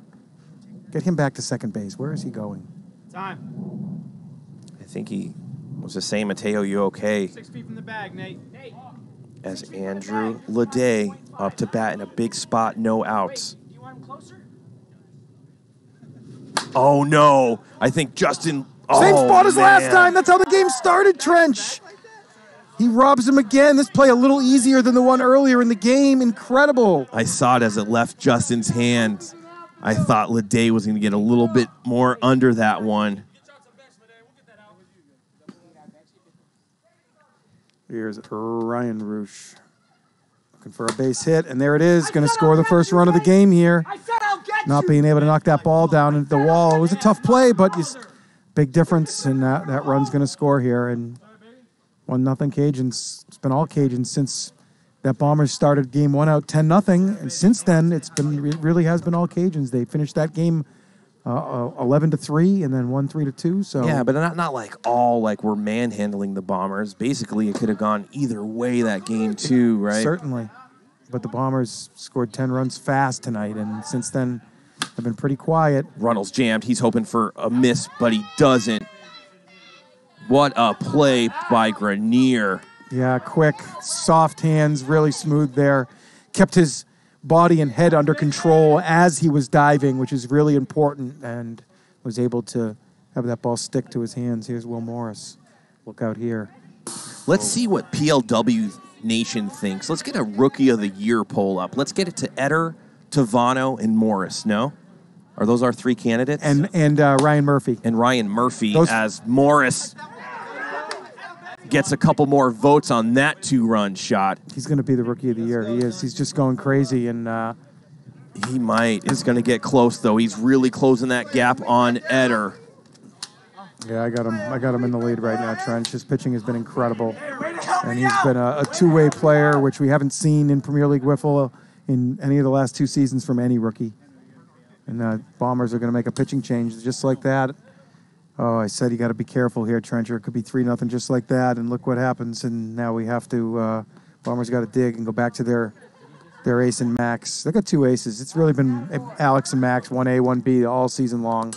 Let's see if Glenn Meadows is putting up a poll right there. I want to see those 4 names. I'm curious to what PLW Nation thinks. Alex and Max have thrown 200 of 270 innings this year for the Bombers. Max has? Max and Alex have thrown 200 of the 270. So the rest of their entire team has thrown 70. And that's mostly Mateo and a smattering of a few other guys. And then what that means is, and there's a poll right there. Let's drop it down.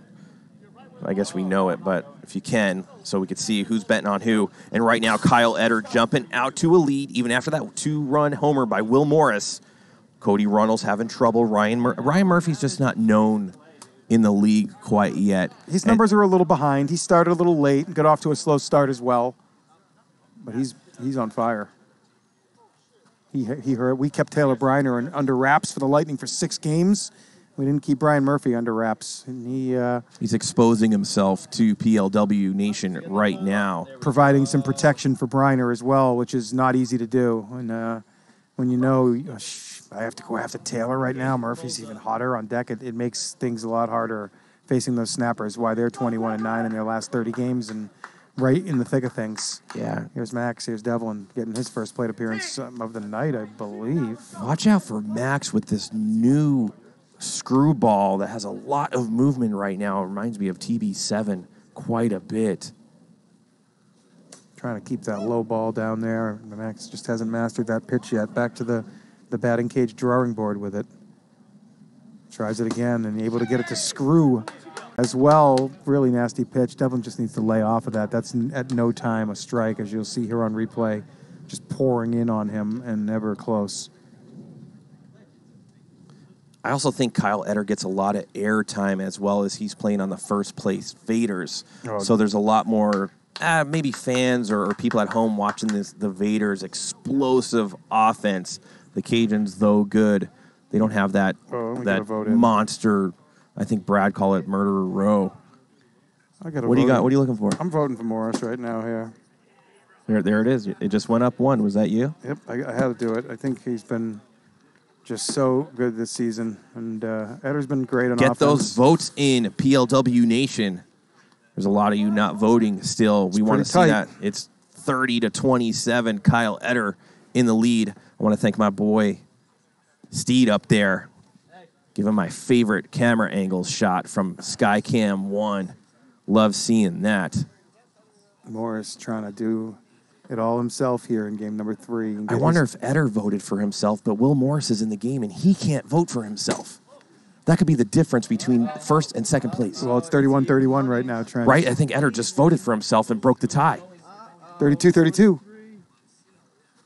This is incredible. Good take by Fernandez. Eder get 33-33. Look at this. They are back and forth. Let this thing stay open for the whole inning, I think, here. We'll let as many votes come in as possible as it's tight. You guys that voted for those other guys should remove your vote and change it to one of the top 2 guys. Pretend it's just a 2-man vote at this point. We're hanging around about 420 viewers here on Twitch. Remember, TikTok. Get on over to Twitch right now. You're watching just one camera angle. That's to just give you a little bit of the appetizer of our full production over here on twitch.tv/Premier Wiffle. 38-38. Morris takes the lead by Morris 2. takes the lead by 2. Close the poll.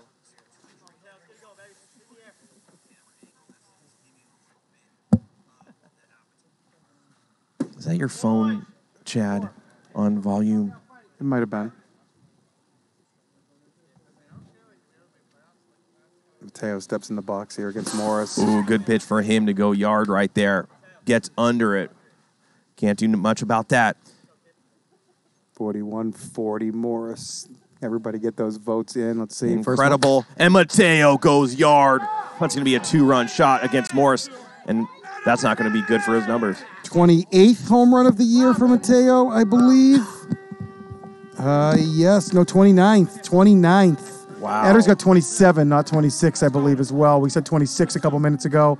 Mateo, 29, Premier League Wiffle leader. He had a slow start to the season, Trench, too. This Mateo? has been all recent. Yes, yeah. you're right. He has been the best player. Him and Justin Hicks, 2 toughest outs right now in this league. As Max Fernandez comes up. Leday not far behind that as well. And as Wil Morris is going to play like he's been playing tonight, he might be up in that 2-hole next series. I'm surprised he didn't find himself up in the 2-hole for this game. You know, Briner had 33 home runs in how many games? 39?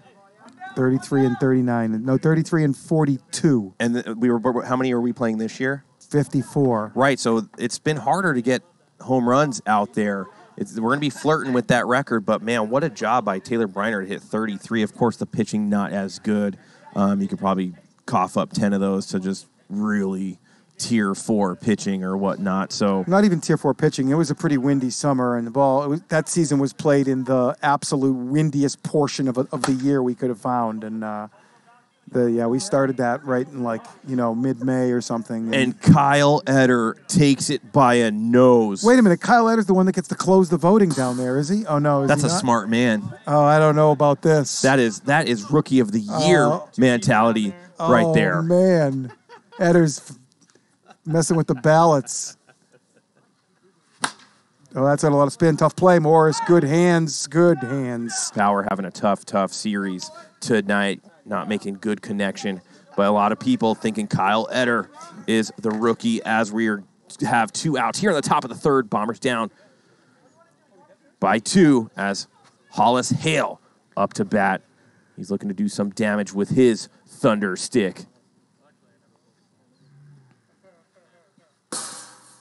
Morris just lays one in there on the inside and takes that 0-2 count. The Cajuns, since game 2 has started with Roosh, have really been working ahead in the count.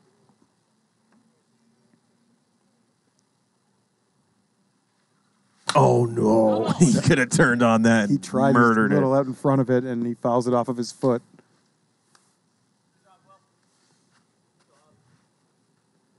It's gotten very quiet out here. Right at Dart Runnels. to Runnels. Is GK trolling me in the chat right now? That's the Colonel. I think he's trolling me. We're going to go into the bottom of the 3rd. The Cajuns up 3-2. What a game number 3 we have.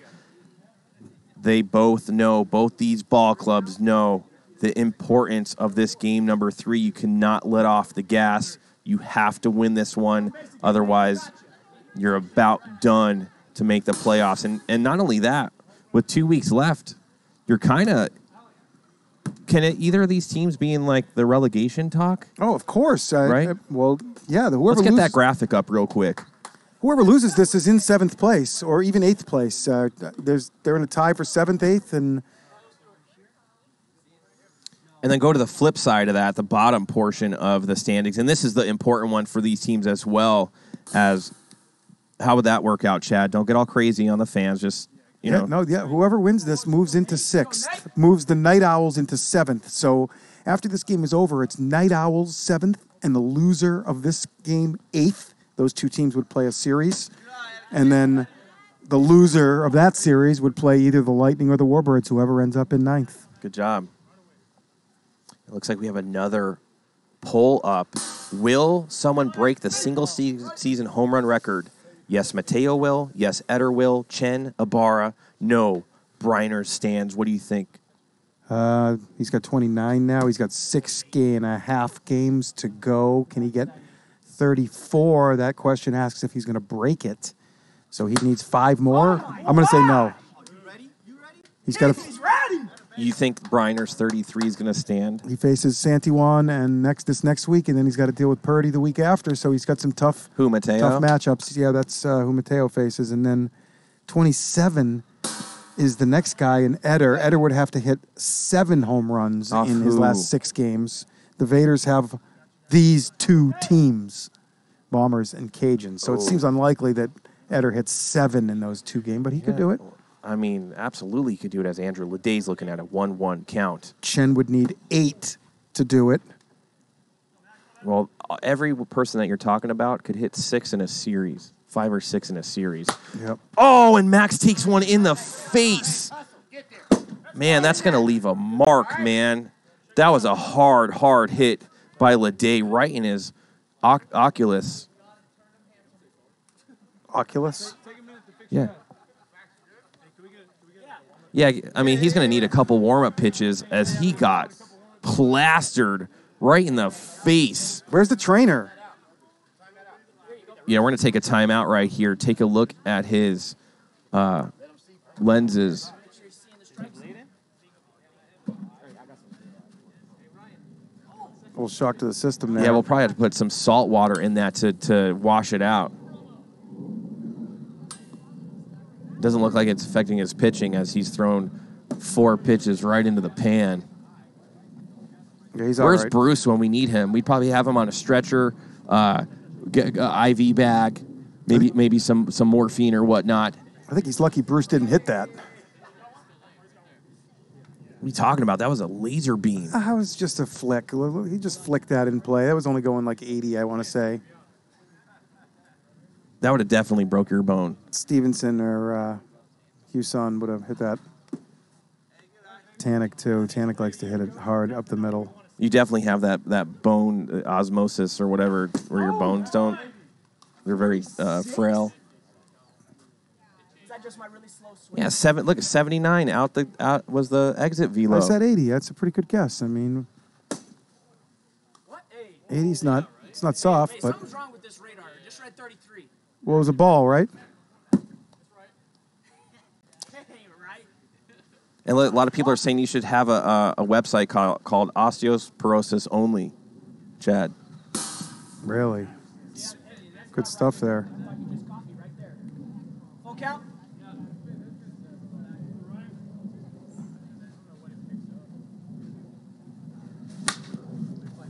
Pitch moving away. That ball's No spinning. way. Are you kidding me?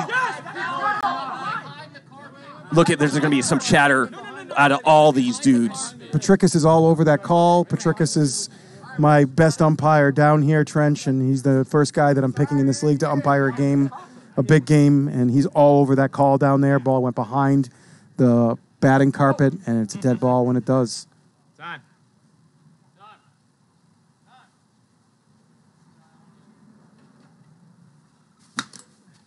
Ball looked like it was down, fouled off by Roosh. That ball had a load of spin on it, Trench. We were kind of out of our sight for a second. Storm glider. Good pitch Bad there. swing by Roosh right there.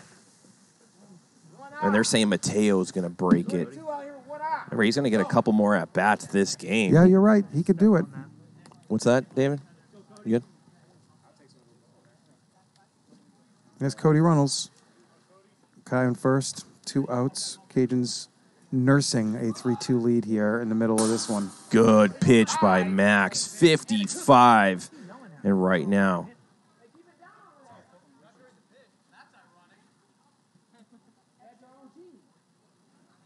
who was yelling? Somebody was yelling while that they was batting? Roosh yelling as Runnels is up to bat. Oh. That can't be advantageous. Oh, another strikeout by Runnels. Chief Keef giving me a hard time on my plant-powered journey. Oh, we got a good one going here, Trench. We got a rubber match. It's 3-2. Yeah, this is big-time stuff. Halfway home here. Cajuns finding a way to play a lot of close games this season. And they've been a little more fortunate than my fellas have on these close games, able to win some of these extra inning games. And they've been able to hold on to these 3-2 leads. And that's why they're 23-24 right now and have an outside shot here. We're going to say we're about 5% right now to make the playoffs. That's not a big jump. It went from 3 to 5. I mean, it's better than nothing, but if they can win this one, we'll call them 7 now. And if they win this one, we'll put them up to 15. And they're going to need to beat a tough Vaders team this next week. No, they got the Warbirds first. So they're going to need to sweep the Warbirds for sure. And after they do that, they'll be 35%. So the Warbird's going to try to play spoiler on that one as Will throws a dart to Justin as he's going to go down 0-2.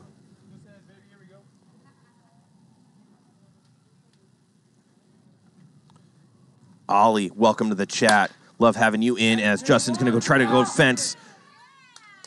Rust and Ryan stops that one from making it a double.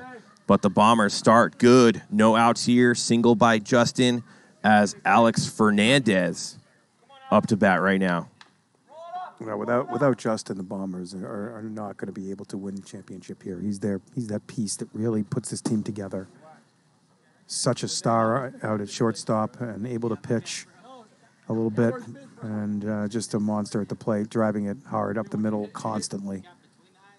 Alex uncharacteristically chases maybe what he thought was a slider, but ended up just being kind of a straight little sinker. Morris moves ahead in the count 1-2. Alex left side, Boba. He's going to go to 2.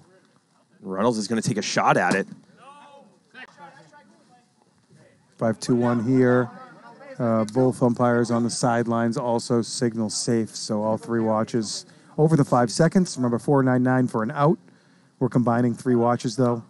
So it's basically 14.99 is an out, 15.00. We had a couple of 14.99s this last week. It's been some pretty tight timing as these umpires have improved as the couple of seasons have progressed here. To your liking, for sure, as Yeah. I know you like to be within like a fraction of milliseconds, basically, to make sure that we're just dialed in. All 3 watches within .08 was what I originally started with, and everybody thought I was crazy, and I've kind of narrowed that.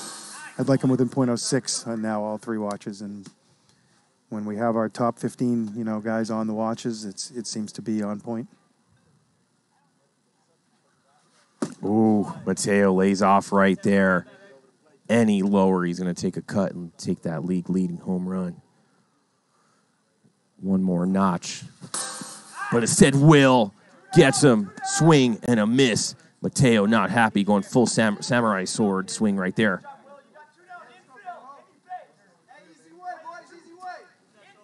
Graham or Schull subscribes tier 1.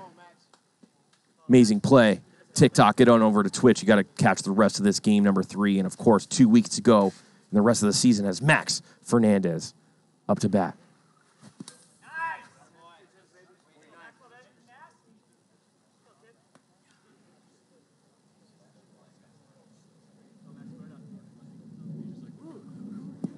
Throws one into the turf. Count's going to be 1-2.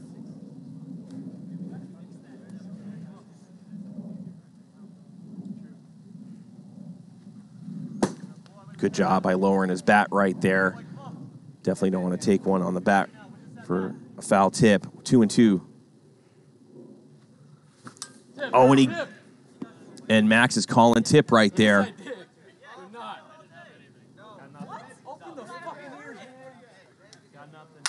David Harley Jr. saying, I got nothing, and Max is... I didn't think he tipped it.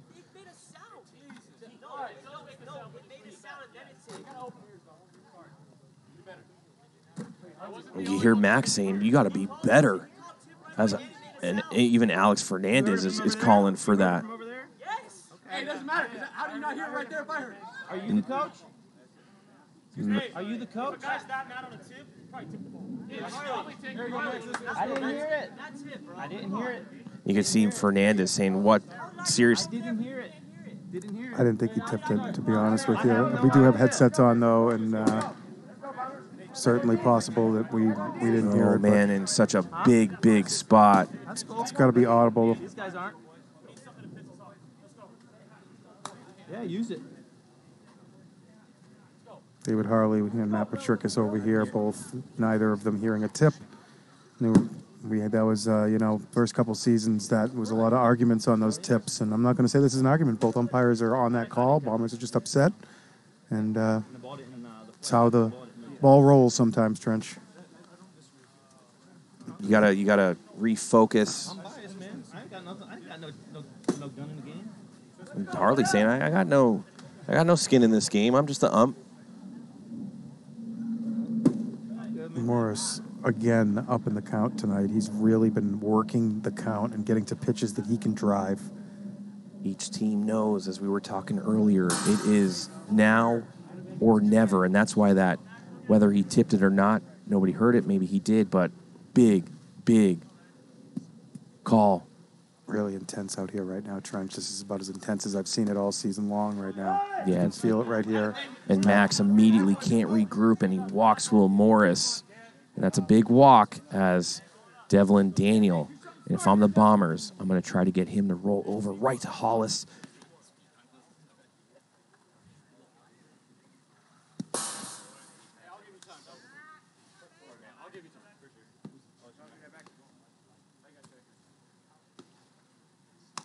Devlin's got a couple of surprising home runs this season. He hit a home run for the Lightning early in the season when they were down to their final strike, and they were down by 1 run in the last inning, and he tied it up against the Warbirds at 8. The only one I remember, and it's going to hurt the Viper fans, is when he hit that grand slam off Tom, because Tom doesn't ever get hit hard like that. And that was the Purdy game that we held on to win 4-3 against you guys. And I should have brought that up. I didn't know it was against you. Two mercies in the first 2 games you got us, and then... yeah, that was a good one. Devlin swings at a high one, swings at a low one. He's out. First out of the inning. There's Nathan Roush. And Nathan has been picking it up here tonight. Hit a home run deep to center. Drove a couple up the middle for doubles. Lays off of that one. Max brushing him back a little bit. Let's see if Max goes for that outside bar right now. Goes for the top bar, finds it 1 mile an hour, too hot though. Man.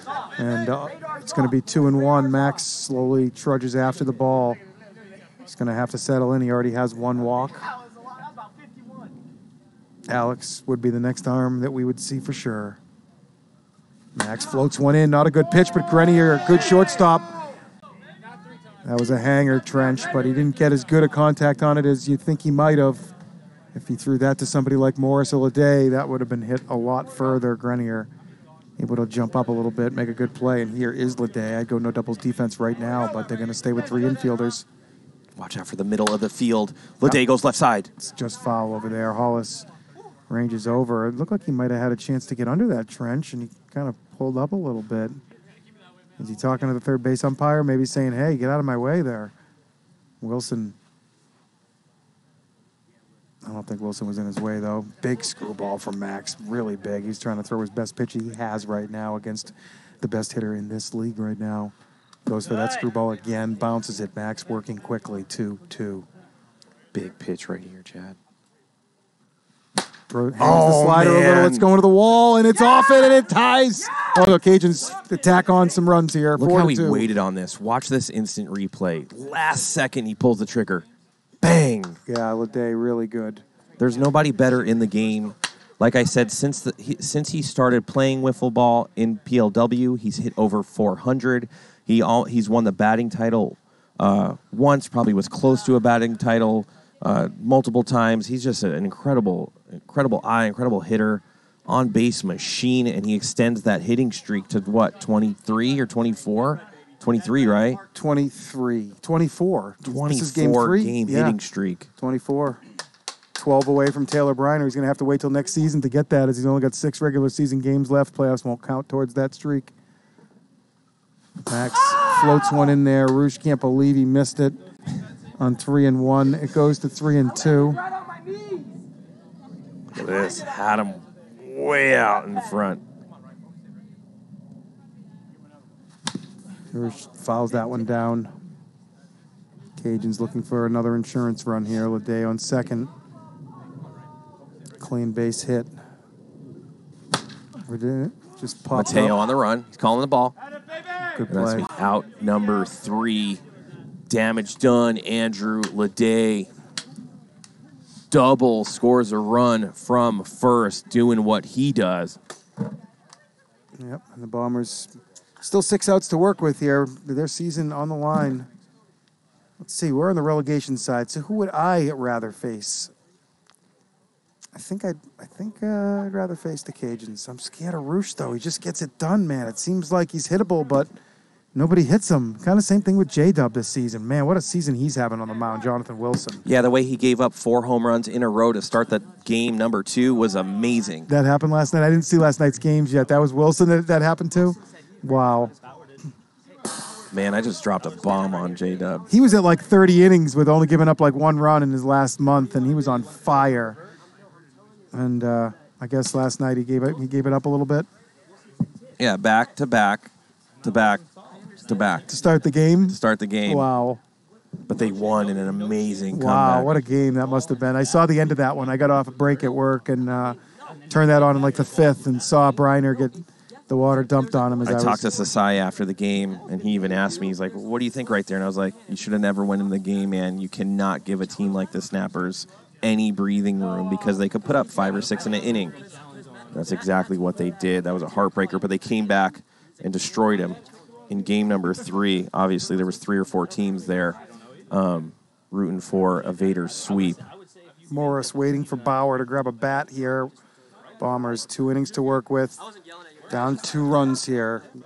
Need to get a duck out there. A nice double by Bauer would be a good start here. I don't gain anything from any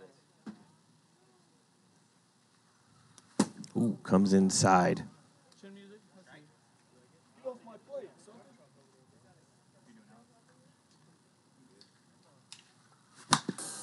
Ball's fouled back, fouled down into the bottom. Feast or famine for Trevor Bauer.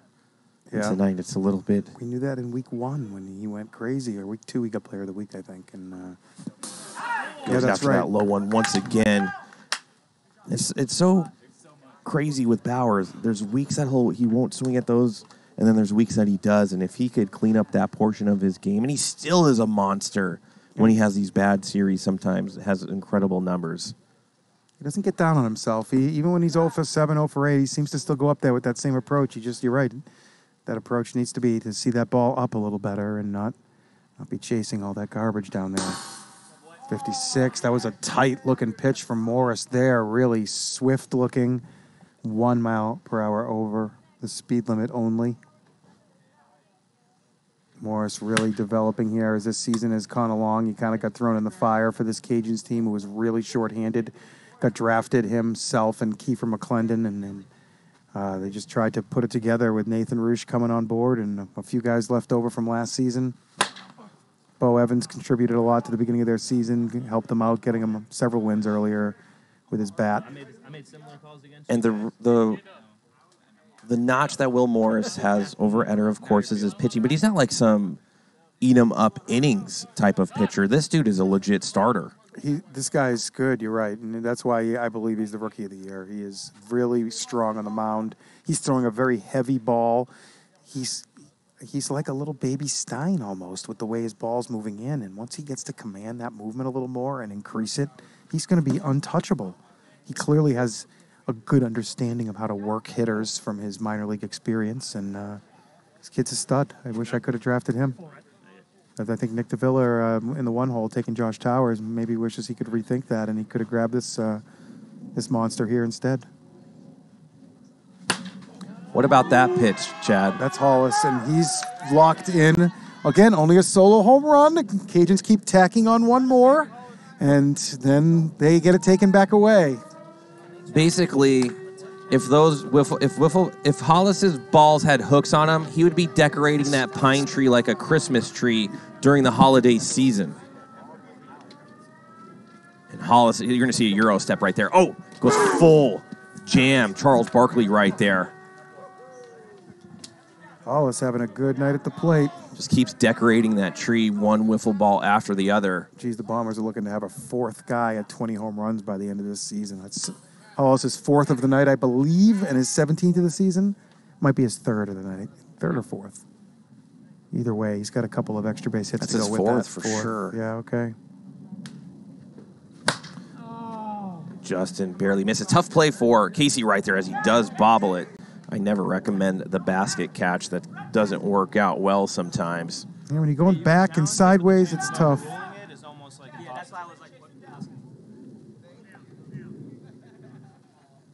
What a game 3 we have here. Bombers just can't get to that tying number. Every time they score, the Cajuns come back and score.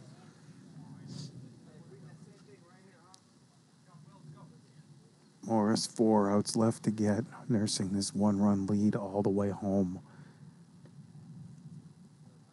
Hiding the ball well, kicks, deals. Good hard 60 up. Now Alex never was going to be able to do anything with that. No, he's pretty locked in. I mean, that's the one benefit of being a really good pitcher as well, as you understand the speeds and the movements a little bit more. And Alex, definitely one of the pros out there. And man, he could really be in the most improved player category this year with Ryan Roosh as well, as he goes to the right side. Good piece there, but the Cajuns with a 1-run lead are going to go into the bottom of the 5th, and let's see if they could keep it going for the rest of the way and avoid any kind of collapse right there. Biggest series of the season here. This is the biggest game of the season right now. These two teams are playing basically a playoff game here. Losers certainly out. Winners not in great shape, but they've certainly put themselves in position to, go 5-1 and get in. And they got to take this game, whoever it is. These teams don't have tiebreakers against teams they need to, so they really have to put their foot down right now and try and avoid that dreaded relegation side of the bracket. I mean, as good as these teams are, I can't believe that we're talking that possible, play in the relegation world. You know what I'm saying? You go from 5th or 6th to playing the Lightning. Well, we came in tonight. The combined chances of one of these two teams making the playoffs was probably 25%, 22%. Okay. That was the combined chances of these two teams. So maybe not even that much, to be honest with you. It's just tough. There's 5 tough teams up top, and Runnels taking 58 right there. And the Vaders are sitting on both of these teams' schedules, and I'm not sure the Vaders have lost more than a series or 2 all season. Runnels has been really good this year when he's worked the count and when he's gotten ahead. There it is. That might get in the gap, but no, Justin gets there. Hollis trying to clean it up. Makes a throw in time for out number 1. I want to say Runnels has been robbed like 3 times tonight. I believe that's the second diving play Grenier's made on Runnels, and then he hit another hard one to the outfield that Max or Mateo made a play on earlier. Here's Wil Morris. Nobody's been making plays on him tonight, Trench. Oh, ball was kind of hanging up there. Yeah. It's a ball, though. Good discipline. Uh-oh. That one's gone. Oh, my gosh. Nope. No. Too much spin. Another error, though. That's Mateo this time. Oh, no. And the Cajuns look to get some insurance here as the Wiffle gods stir out there in left field. Oh, he's got to catch that. Instead, you got Devlin Daniel, as you know. Trench, that ball had a ton of spin on it there. That thing was whipping down and away from him. That was a really tricky play. I do agree that he has to have that, but that was as tough of a ball. I thought that was way gone off the bat, and instead it did this like frisbee golf thing, and he thought he had it. It slipped through his fingers. Yeah, when you have that backwards RPM and you're leaning forward, makes it a difficult play, but when it hits your mitts, you gotta catch that, especially in such a huge game right now. As Devlin Daniel skyrockets one, this is gonna be the first play for Johnny Mann. It might look easy on stream, but when you're out here live and you've played tons of wiffle, you know how extremely hard that is. Mark Devano could probably vouch for that one for sure. Backpedaling, moonshot, RPMs, big game. I'm impressed that he called it right away, too. He was very vehement, and he had that one. He just hasn't been played a lot of defense tonight, and Bauer steps out at the end of the night here. Maybe his knee's bothering him a little bit over there. 3.5 hours is a lot of time to be out there playing defense, Trench, with some of these older guys. Not saying Bauer can't do it, but... I mean, also, he had a knee scope or whatever 4 or 5 months ago. At least 4 hours. I mean, they're out there practicing since 5:30. It's 9:40 right now. 9:30, sorry. 4 hours they've just been on that turf field out here. It's good to get Johnny out there and see what he can do. He played outfield last week for him, made several good catches. Full count here, Max. And gets him right 54. Outside pan looking. And the Bombers are going to get up here in the top of the 6th, working with 3 outs. They have to score one at least to push this game, and they need it in a bad way. But Andrew Leday is going to try to tack on it. Or, where are we at? Yeah. I think we're top of the order. I think we might be. All right, they're on defense now. I said Leday's got a bat in his hand. Mateo up, or I think Alex might have made last out. I think Mateo might be up here in the 2-hole. Listen, the Cajuns D has been a little spotty, but Ryan Roosh is coming in. What do you think about this move, Chad? I mean, he's their guy. This is the spot, biggest spot of the season for this Cajuns team right here, right now. Somehow, you never would have thought it was 10-0 second inning, game 2, and there was still only 1 out. And you would not think that right now the Cajuns would have a chance to win this series. It's very, very surprising. The results just keep shocking out here at Premier League Wiffle, and you really never know. You can't hang your head out here. You gotta keep pushing and do what you can. Try and win as much as you can out here because it's easy to lose. Is there going to be a base runner this inning? What do we got going on? Yeah, I see Mateo grabbing a bat. It looks like he's going to be hitting. Yeah, there is. There's going to be a base runner. At least. And a possible lead change if somebody connects. Wow, what drama brewing here. Hideaway Field. Beautiful Las Vegas. I want to give it up to our stream team. We got J-Dub, third base side. Patricus, first base side. David Harley Jr. working the clock right by us. Chad Sparkle Phillips, my comrade over here in the booth, and of course in the dungeon, Logan Christie and Kyle Etter. Big shout out to Kirby Bucket as well, making sure the balls go out to the pitching mound. I want to give a shout out to Tarantino's, making sure that he's playing our games in his restaurant. Loves seeing that. Big matchup. Here we go. Top of the 6th. Bomber season on the line. Mateo steps in. Roosh misses high. Roosh hasn't pitched in about 50 minutes, 55 minutes. He threw a complete game in game number 2. You don't think to keep with Morris right here dealing, and then if he gets in trouble, then you bring in Ryan? Trouble has been home runs, though, so, I mean, this is a kind of an interesting move. It is a lot of pressure on Roosh here. He likes it. He wants it. He's eating it up all season. Two quick balls, though, to Mateo. If you're Wil Morris, are you like, why'd you pull me out, coach? Maybe Will had part of the decision. Who knows? Yeah, absolutely. Bombers have PLW swung fan. at that all game 2, which is why they only scored a couple of runs. They couldn't lay off of that 2-1 pitch in the dirt. Roush has to come in now. Look for this game to be tied up right now. No, we just ball Oh, forward. no, not a good first batter. And the PLW fans is number one always. There's no question about that. No fans, no PLW.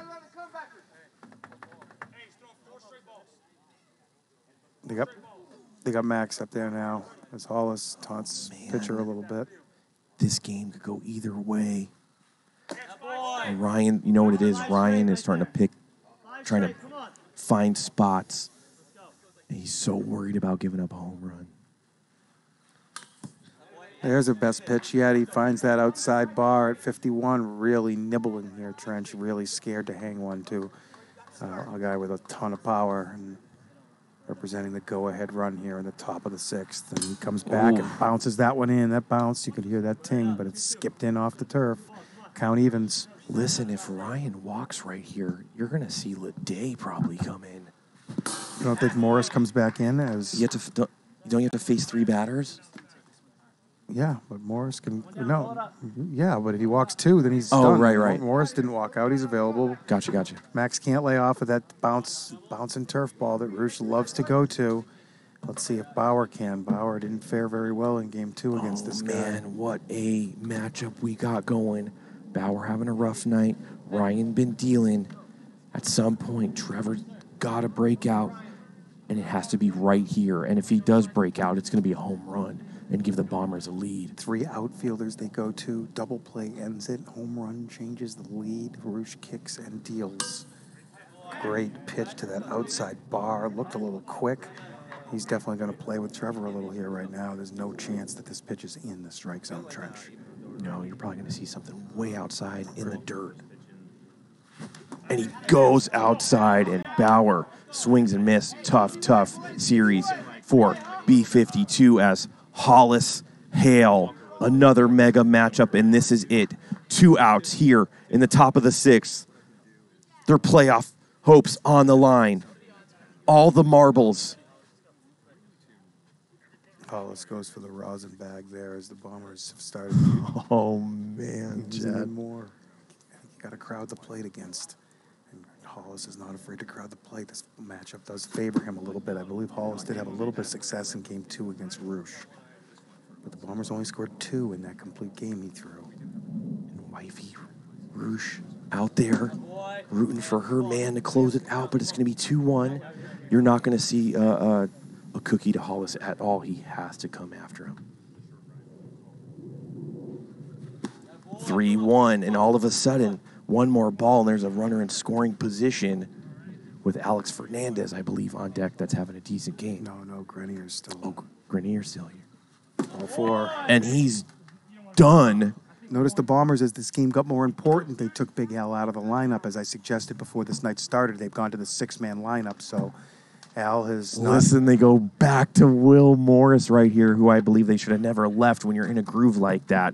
It puts so much pressure on Ryan Roosh to perform. Not so much Wil Morris when you get that. You've already performed. Yeah, you know what I'm saying? And now all the pressure is on Wil Morris. Now it goes right back here. to Morris. 2 on, 2 out. I would have just let it flow. Very fluid game he had going. Now he has to get back in the groove facing a guy who could put the ball anywhere. What an ending to this game. But he did get through that top of the order for him, but Grenier, no slouch here, as he's easily the best 6-hitter that this league is. Oh, no featured. doubt. I mean, there's no way around it. This guy is a monster. He's a little out of rhythm here, as he hasn't been playing a lot. Oh, man, But here more we than go. capable, and here we go, Morris. Mateo on second represents the tying run. Hollis on first, taking the lead. Go ahead, Ron. Go ahead, Ron. Does he go?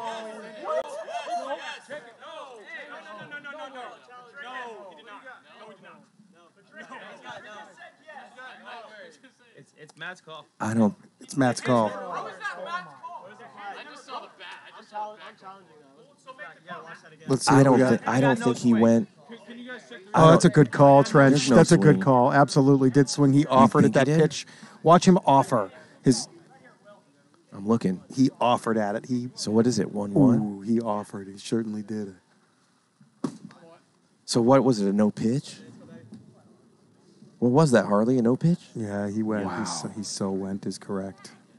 I hear nope's not even close. No, it's a few. Here we go. 1-2 count. They called it a no pitch. I don't really like that very much. Neither do I. I felt like they went to the next pitch too fast. Right back up the middle. Cody makes an incredible play. All they do is touch 2, and the game is over. And the Bombers could say basically goodnight to their season. The Cajuns live on for another day to try to make the playoffs in the position that they are in. Tough loss for the Bombers, and what an incredible team they are to really be a team that's not going to be making, you're not going to see them in the playoffs, and they might be fighting their way in relegation down there with you guys. Well, you know, Runnels has shown a lot of range on the infield. I didn't see that at first. I knew he was going to be a good little player out there, but that was fantastic 4 or 5 steps in a layout to get his finger on it, knock it down, and be ready to cover there. He didn't need to cover. He could have walked it over there, but that was a great ending to that game. The Cajuns take a really hard-fought series here, and you wouldn't have thought it. A couple of hours ago, they looked down and out and fought back in game one. Couldn't take it, but they carried that momentum through the night and were able to take 2 close ones to finish. Wow. There's a poll up. Who do you want to see in the booth if you could drop that down just a tiny bit? Is it Wil Morris? Is it Andrew Leday, who's got 25-game hitting streak?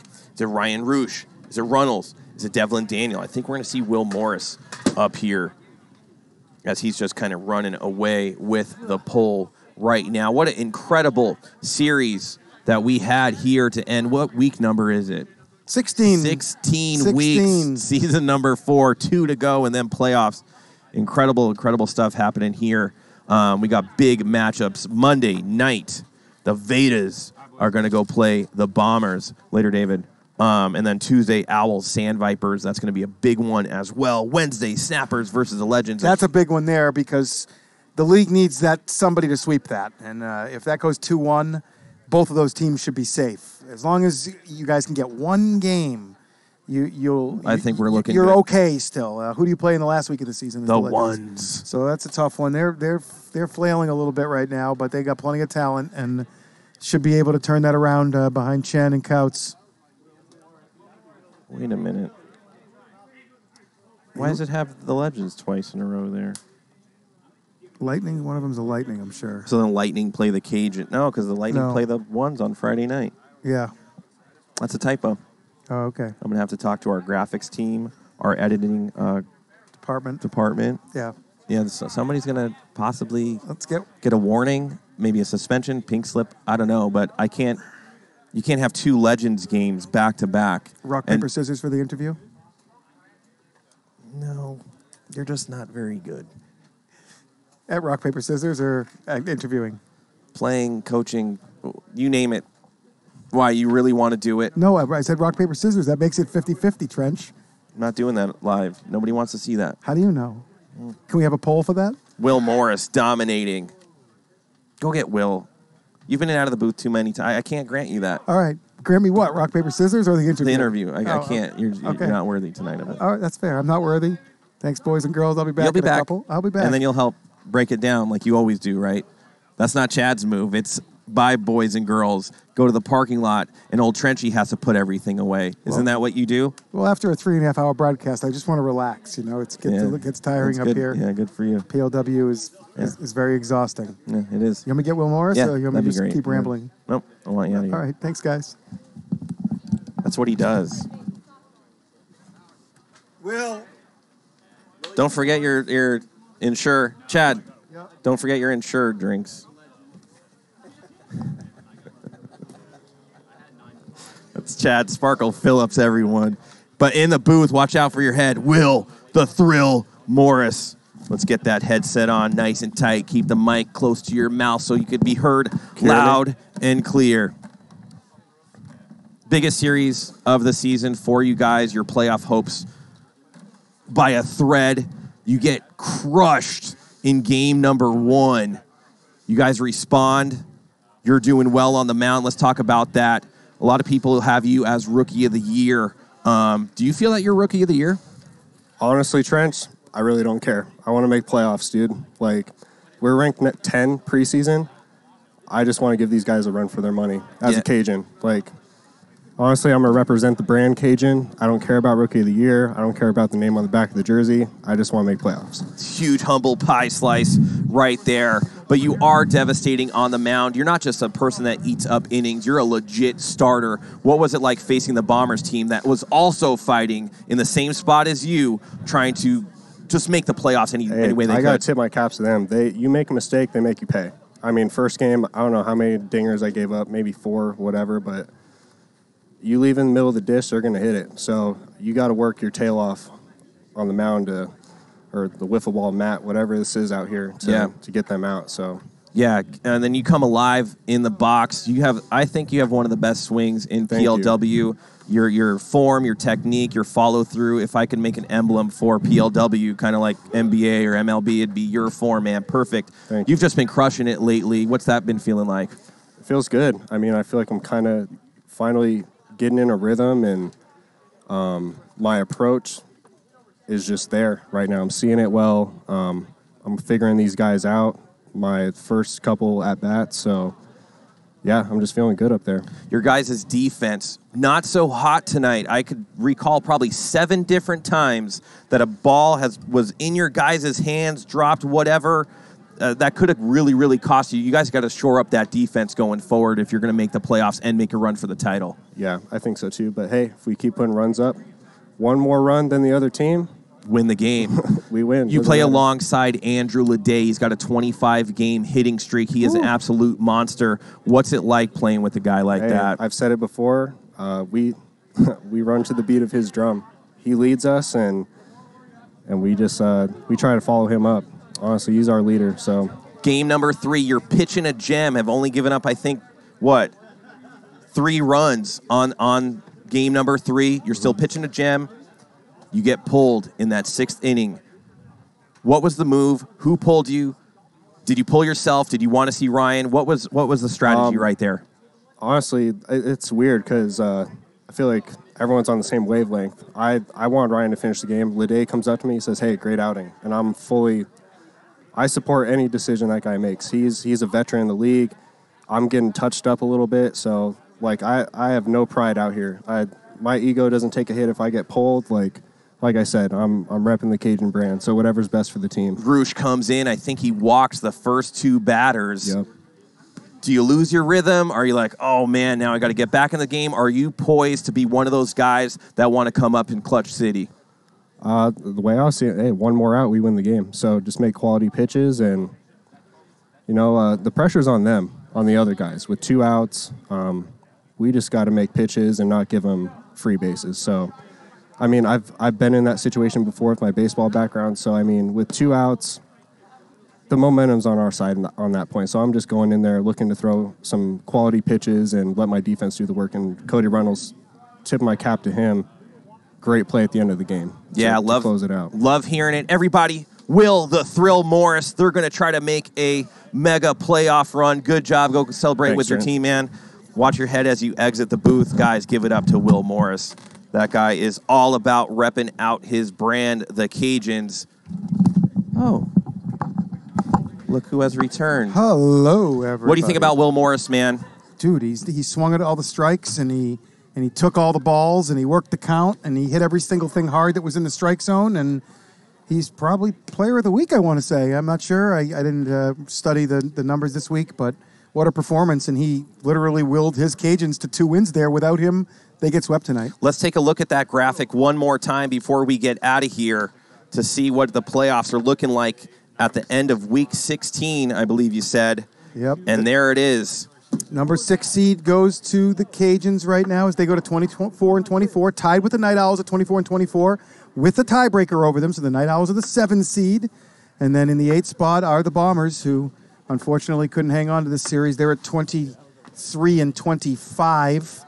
And then the Warbirds and the Lightning battling for 9th place. And the Warbirds have a 2-game advantage there with 6 to play over the Lightning. So all right, well, listen, we got week 17 coming up. It's going to start with the Vaders going into Bomberstown and then a big Tuesday night matchup, Owls at Sandvipers. Make sure you tune into that one. I'm Trench Pacone hanging out with Chad Sparkle Phillips. Take care, boys and girls.